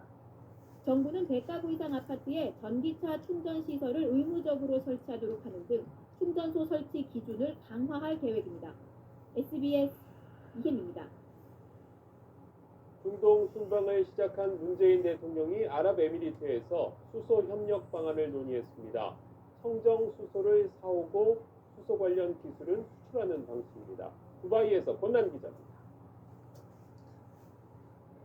문재인 대통령은 중동 순방 첫 일정으로 아랍에미리트 연합 UAE의 경제인들을 만났습니다. 석유 고갈 이후를 고민하는 중동 산유국들과 새 에너지원인 수소 협력 방안을 본격 논의하는 첫 자리입니다. 그린 수소와 블루 수소의 생산에 강점을 가진 UAE와 수소차와 충전소, 연료전지, 액화 운송 등 수소의 활용과 저장, 유통에 강점을 가진 한국이 서로 협력하면 양국은 수소 경제를 선도하게 될 것입니다. UAE는 석유 수출국 기구, 즉 오펙 국가 가운데 처음으로 오는 2050년을 목표로 탄소 중립 계획을 발표하는 등 수소 경제에 적극적입니다.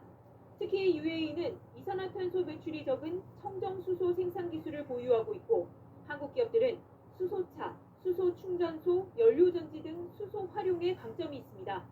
UAE로부터 청정 수소를 수입하는 대신 우리 기업은 수소 버스를 수출하고 또 수소 생산 공장 건설을 추진하는 식의 협력을 기대할 수 있습니다. 문 대통령은 오는 2030년 부산 엑스포 유치 지원에도 나섭니다.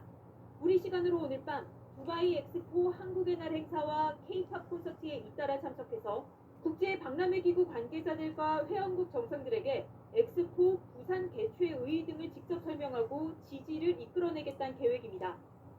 문 대통령은 잠시 뒤 모하메드 알막툼 UAE 총리를 만나 한국이 신성장 동력으로 점찍은 방위산업 협력 방안도 논의합니다.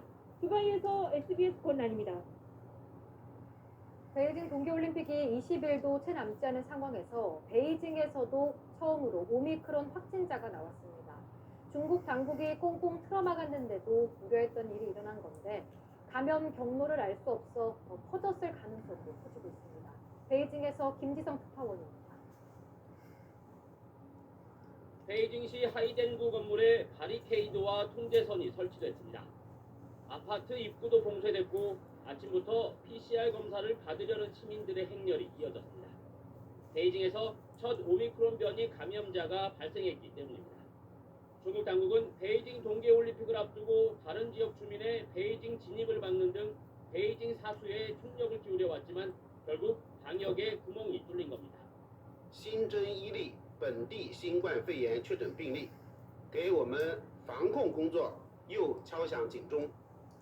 오미크론 변이 감염자가 다녀간 베이징 시내 대형 백화점입니다. 방역 당국은 이곳을 다녀간 다른 손님들에 대해서도 추적 조사를 하고 있는데 감염자는 스키장과 쇼핑몰 등 많은 곳을 방문한 것으로 파악돼 확산 우려가 커지고 있습니다. 오미크론 변이가 언제 어떻게 베이징에 들어왔는지도 확인이 안 되고 있습니다. 病例近14天内无外省市旅居史，无相关病例接触史。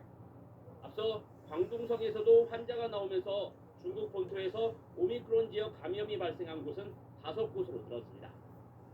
베이징 동계올림픽 선수단과 올림픽 관계자들은 속속 입국하고 있습니다. 중국 당국은 해외발 환자 유입과 국내 감염 확산이라는 이중 압력에 직면해 있다고 우려했습니다. 베이징에서 SBS 김수영입니다. 미국 뉴욕의 대표적 관광지인 타임스퀘어 지하철에서 아시아계 여성이 한 남성에게 떠밀려 숨졌습니다. 아시아계에 대한 증오 범죄라는 가능성이 제기됐지만 뉴욕 경찰은 일단 관련성이 낮다는 입장입니다. 김수영 기자입니다. 지하철 승강장에 들것이 놓여 있고 경찰이 조사를 벌입니다. 현지 시간 15일 오전 9시 반쯤 뉴욕 타임스퀘어의 지하철역에서 전동차가 들어오는 순간 한 남성이 아시아계 여성을 선로로 떠밀었습니다. 40살로 알려진 이 여성은 현장에서 숨졌습니다. Women lost their life due to a senseless act of violence. 경찰에 체포된 가해 흑인 남성은 61살 사이먼 마셜, 강도 혐의 등으로 2차례 복역했는데 최근 가석방된 상태였고 노숙을 하고 있었던 것으로 파악됐습니다. 경찰은 피해자와 가해자가 모르는 사이였고 가해 남성이 최소 3차례 정신과 치료를 받은 경험이 있다고 밝혔습니다. 지하철을 이용하는 많은 시민들은 불안감을 나타냈습니다. I'm afraid to stay on the corner because I know that sometimes some crazy people can push somebody. You see it, it's just horrible. Oh God, it's really scary. 뉴욕 지하철에선 지난해 7월에도 흑인 남성의 공격을 받은 아시아계 여성이 숨지는 사건이 발생했습니다. 이번 사건이 아시아계에 대한 증오범죄라는 일부 주장에 대해 경찰은 가해 남성이 아시아계가 아닌 여성을 상대로 범행을 하려고 했었다며 그 가능성을 일축했습니다. SBS 김수영.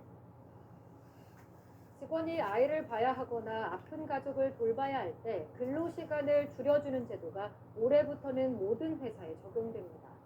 좋은 제도이긴 하지만 규모가 작은 회사에선 난감한 경우가 꽤 있습니다. 조윤아 기자가 현실을 살펴봤습니다.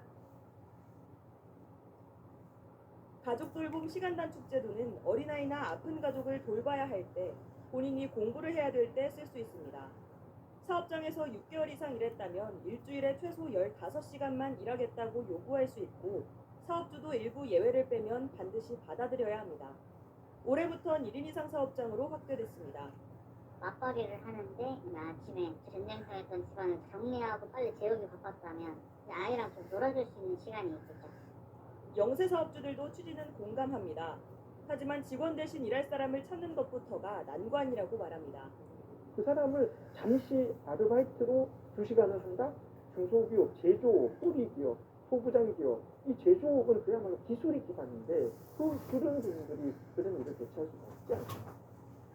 배달업의 경우 임시직에게 거래처 매장 비밀번호를 알려주기 어렵다고 하소연합니다. 저희는 거래처 자체가 고정 거래처예요. 키 있는 것도 그렇고 보안적인 것도 다 그 담당자에게 알고 있거든요. 임시적으로 쓰는 사람한테 그런 매장에 대한 보안을 넘겨줄 수는 없거든요. 법을 어기면 업주가 징역형까지 받게 돼 있는 부분도 부담이 크고, 근로시간 단축을 받아들인 업체에 주는 최대 50만 원의 정부 장려금도 턱없이 부족하다는 지적입니다. 정부가 어떤 식으로라도 그 대체 인력을 구할 수 있도록 도와줘야 되는 거죠. 그 정도 금액으로는 인건비를 충당은커녕 다른 부분들, 사대보험 같은 부분 정도밖에 안 되는 부분이기 때문에 좋은 제도가 안착하려면 소기업에 보다 많은 정책적 지원이 필요해 보입니다. SBS 조윤아입니다. 같은 업체 도시락을 먹은 학생들이 집단 식중독 의심 증세를 보여 보건당국이 역학조사에 나섰습니다. 대전시 교육청에 따르면 지난 13일 방과 후 교실에서 도시락을 먹은 8개 초등학교와 2개 병설 유치원 68명의 학생들이 설사와 복통 등의 증세를 보였습니다. 도시락 업체는 모두 17개 학교에 납품했는데 나머지 학교에선 식중독 의심 환자가 나오지 않았습니다. 최근 발생한 경기도 평택 물류창고 화재와 광주 서구 아파트 외벽 붕괴 사고 같은 참사를 막기 위해 정부가 내일부터 전국의 80개 공사 현장과 물류창고 500여 곳에 대한 집중 점검에 들어갑니다.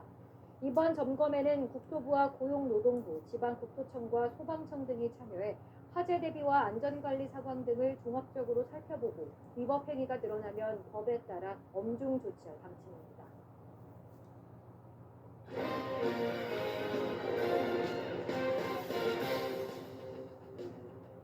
스포츠 뉴스입니다. 축구 대표팀 벤투호가 유로파 없이 치른 새 첫 경기에서 5골을 폭발하며 대승을 거뒀습니다. 4명이나 빠져 A매치 데뷔골을 기록하는 등 4명이나 A매치 데뷔골을 기록하는 등 젊은 K리거들이 희망을 쏘았습니다. 하성룡 기자입니다. 동네파들로만 베스트 11을 꾸린 벤투호는 빠르고 정교한 패스 축구로 아이슬란드를 무너뜨렸습니다. 전반 15분 원톱 조규성의 선제골은 5명이 만든 합작품이었습니다. 물 흐르듯 4번의 원터치 패스로 밀집 수비를 허물며 역시 원터치로 가볍게 마무리했습니다. 조직력뿐 아니라 개인기까지 눈부셨습니다. 중앙선에서 기습적으로 찔러준 이동경의 롱패스를 권창훈이 감각적으로 추가골을 뽑았고 2년 3개월 만에 선발 기회를 잡은 백승호는 강력한 중거리포로 골문 구석을 찌르며 벤투 감독을 흐뭇하게 했습니다. A매치 데뷔전을 치른 뉴페이스들도 골행진에 가세했습니다. 중원사령관 김진규가 원터치 패스를 주고받은 뒤 연거푸 슛을 날려 집념의 골을 터뜨렸고 교체 투입된 20살 막내 엄지성은 머리로 쐐기를 박았습니다. 조규성과 백승호, 김진규, 엄지성까지 4명이 A매치 데뷔골을 뽑아내며 5대1 대승을 이끌었습니다. 골 소유를 함으로써 상대를 좀 지치게 하고 골도 또 쉽게 넣을 수 있어서 경기력으로 좀 압도했던 것 같습니다. 손흥민과 황희찬의 대체 자원을 찾아야 하는 벤투 감독은 K리거들의 동반 활약 속에 행복한 고민에 빠졌습니다. SBS 하성룡입니다. 코로나 시대에 사라졌던 한국 프로스포츠의 올스타전이 농구 코트에서 2년 만에 열렸습니다. 허재, 허웅, 허훈 3부자가 팬들을 위해 온몸을 던졌습니다. 이성훈 기자입니다. 예매 시작 3분 만에 3,300장의 입장권을 매진 직후 대구 팬들의 뜨거운 열기 속 2년 만에 열린 올스타전의 시작부터 반짝쇼가 펼쳐졌습니다. 허재 전 감독이 심판으로 등장해 올스타 투표 1, 2위를 차지한 아들 허운 형제의 킥오프를 진행한 데 이어 계속 티격태격하는 아들들에게 무자비하게 반칙을 선언해 팬들을 웃겼다. 경기 내내 형제들의 아이디어 대결도 치열했습니다.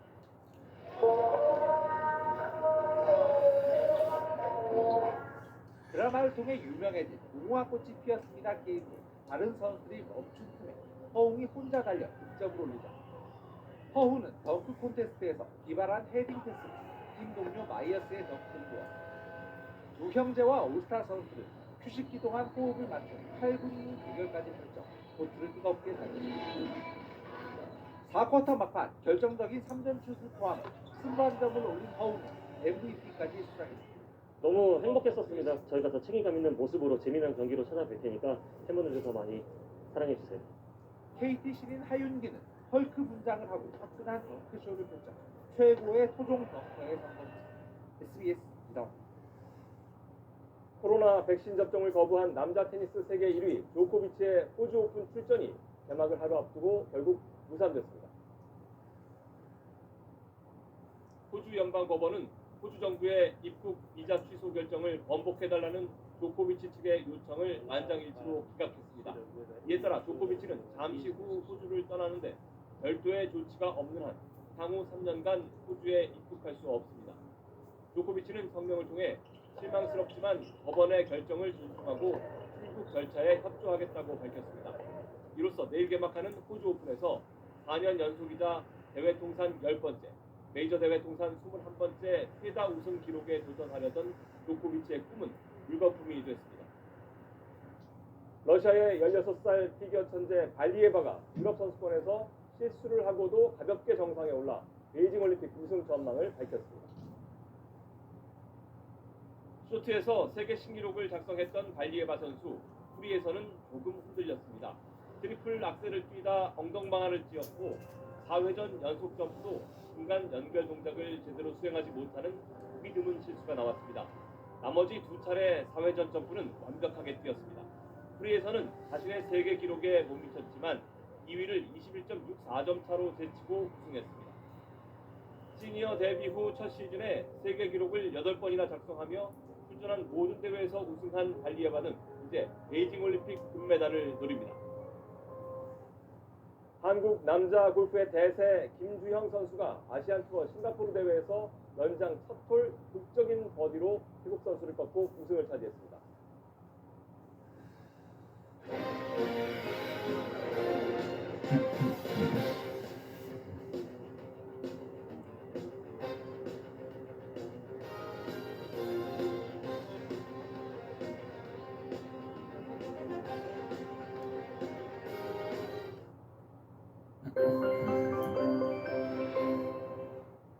잠시 숨고르던 추위가 다시 고개를 들었습니다. 찬바람이 강해지면서 중부지방을 중심으로 다시 한파특보가 내려졌습니다. 내일 아침 기온 서울이 영하 9도로 오늘보다 5도가량 낮겠는데요. 대관령과 파주도 영하 15도를 기록하겠고 그 밖의 지역도 체감온도는 영하 10도를 밑돌겠습니다. 한파 대비 잘 해주셔야겠습니다. 추위 속에 일부 눈 예보도 들어있습니다. 오후부터 중부지방을 중심으로 약한 눈이 지나겠습니다. 양이 적은 편이지만 미끄럼 사고는 조심하시는 게 좋겠습니다. 한편 동쪽 지방을 중심으로 계속해서 건조한 날씨가 이어지고 있는데요. 건조 경보가 발효 중인 동해안 지방은 내일도 특보가 이어지겠습니다. 또 해안 지방을 중심으로 바람이 강하게 부는 가운데 동해안에는 너울성 파도가 일겠습니다. 이번 한 주는 영하 10도 안팎의 맹추위가 한동안 이어지겠습니다. 날씨였습니다. 일요일 8시 뉴스 마칩니다. 시청해주신 여러분 고맙습니다.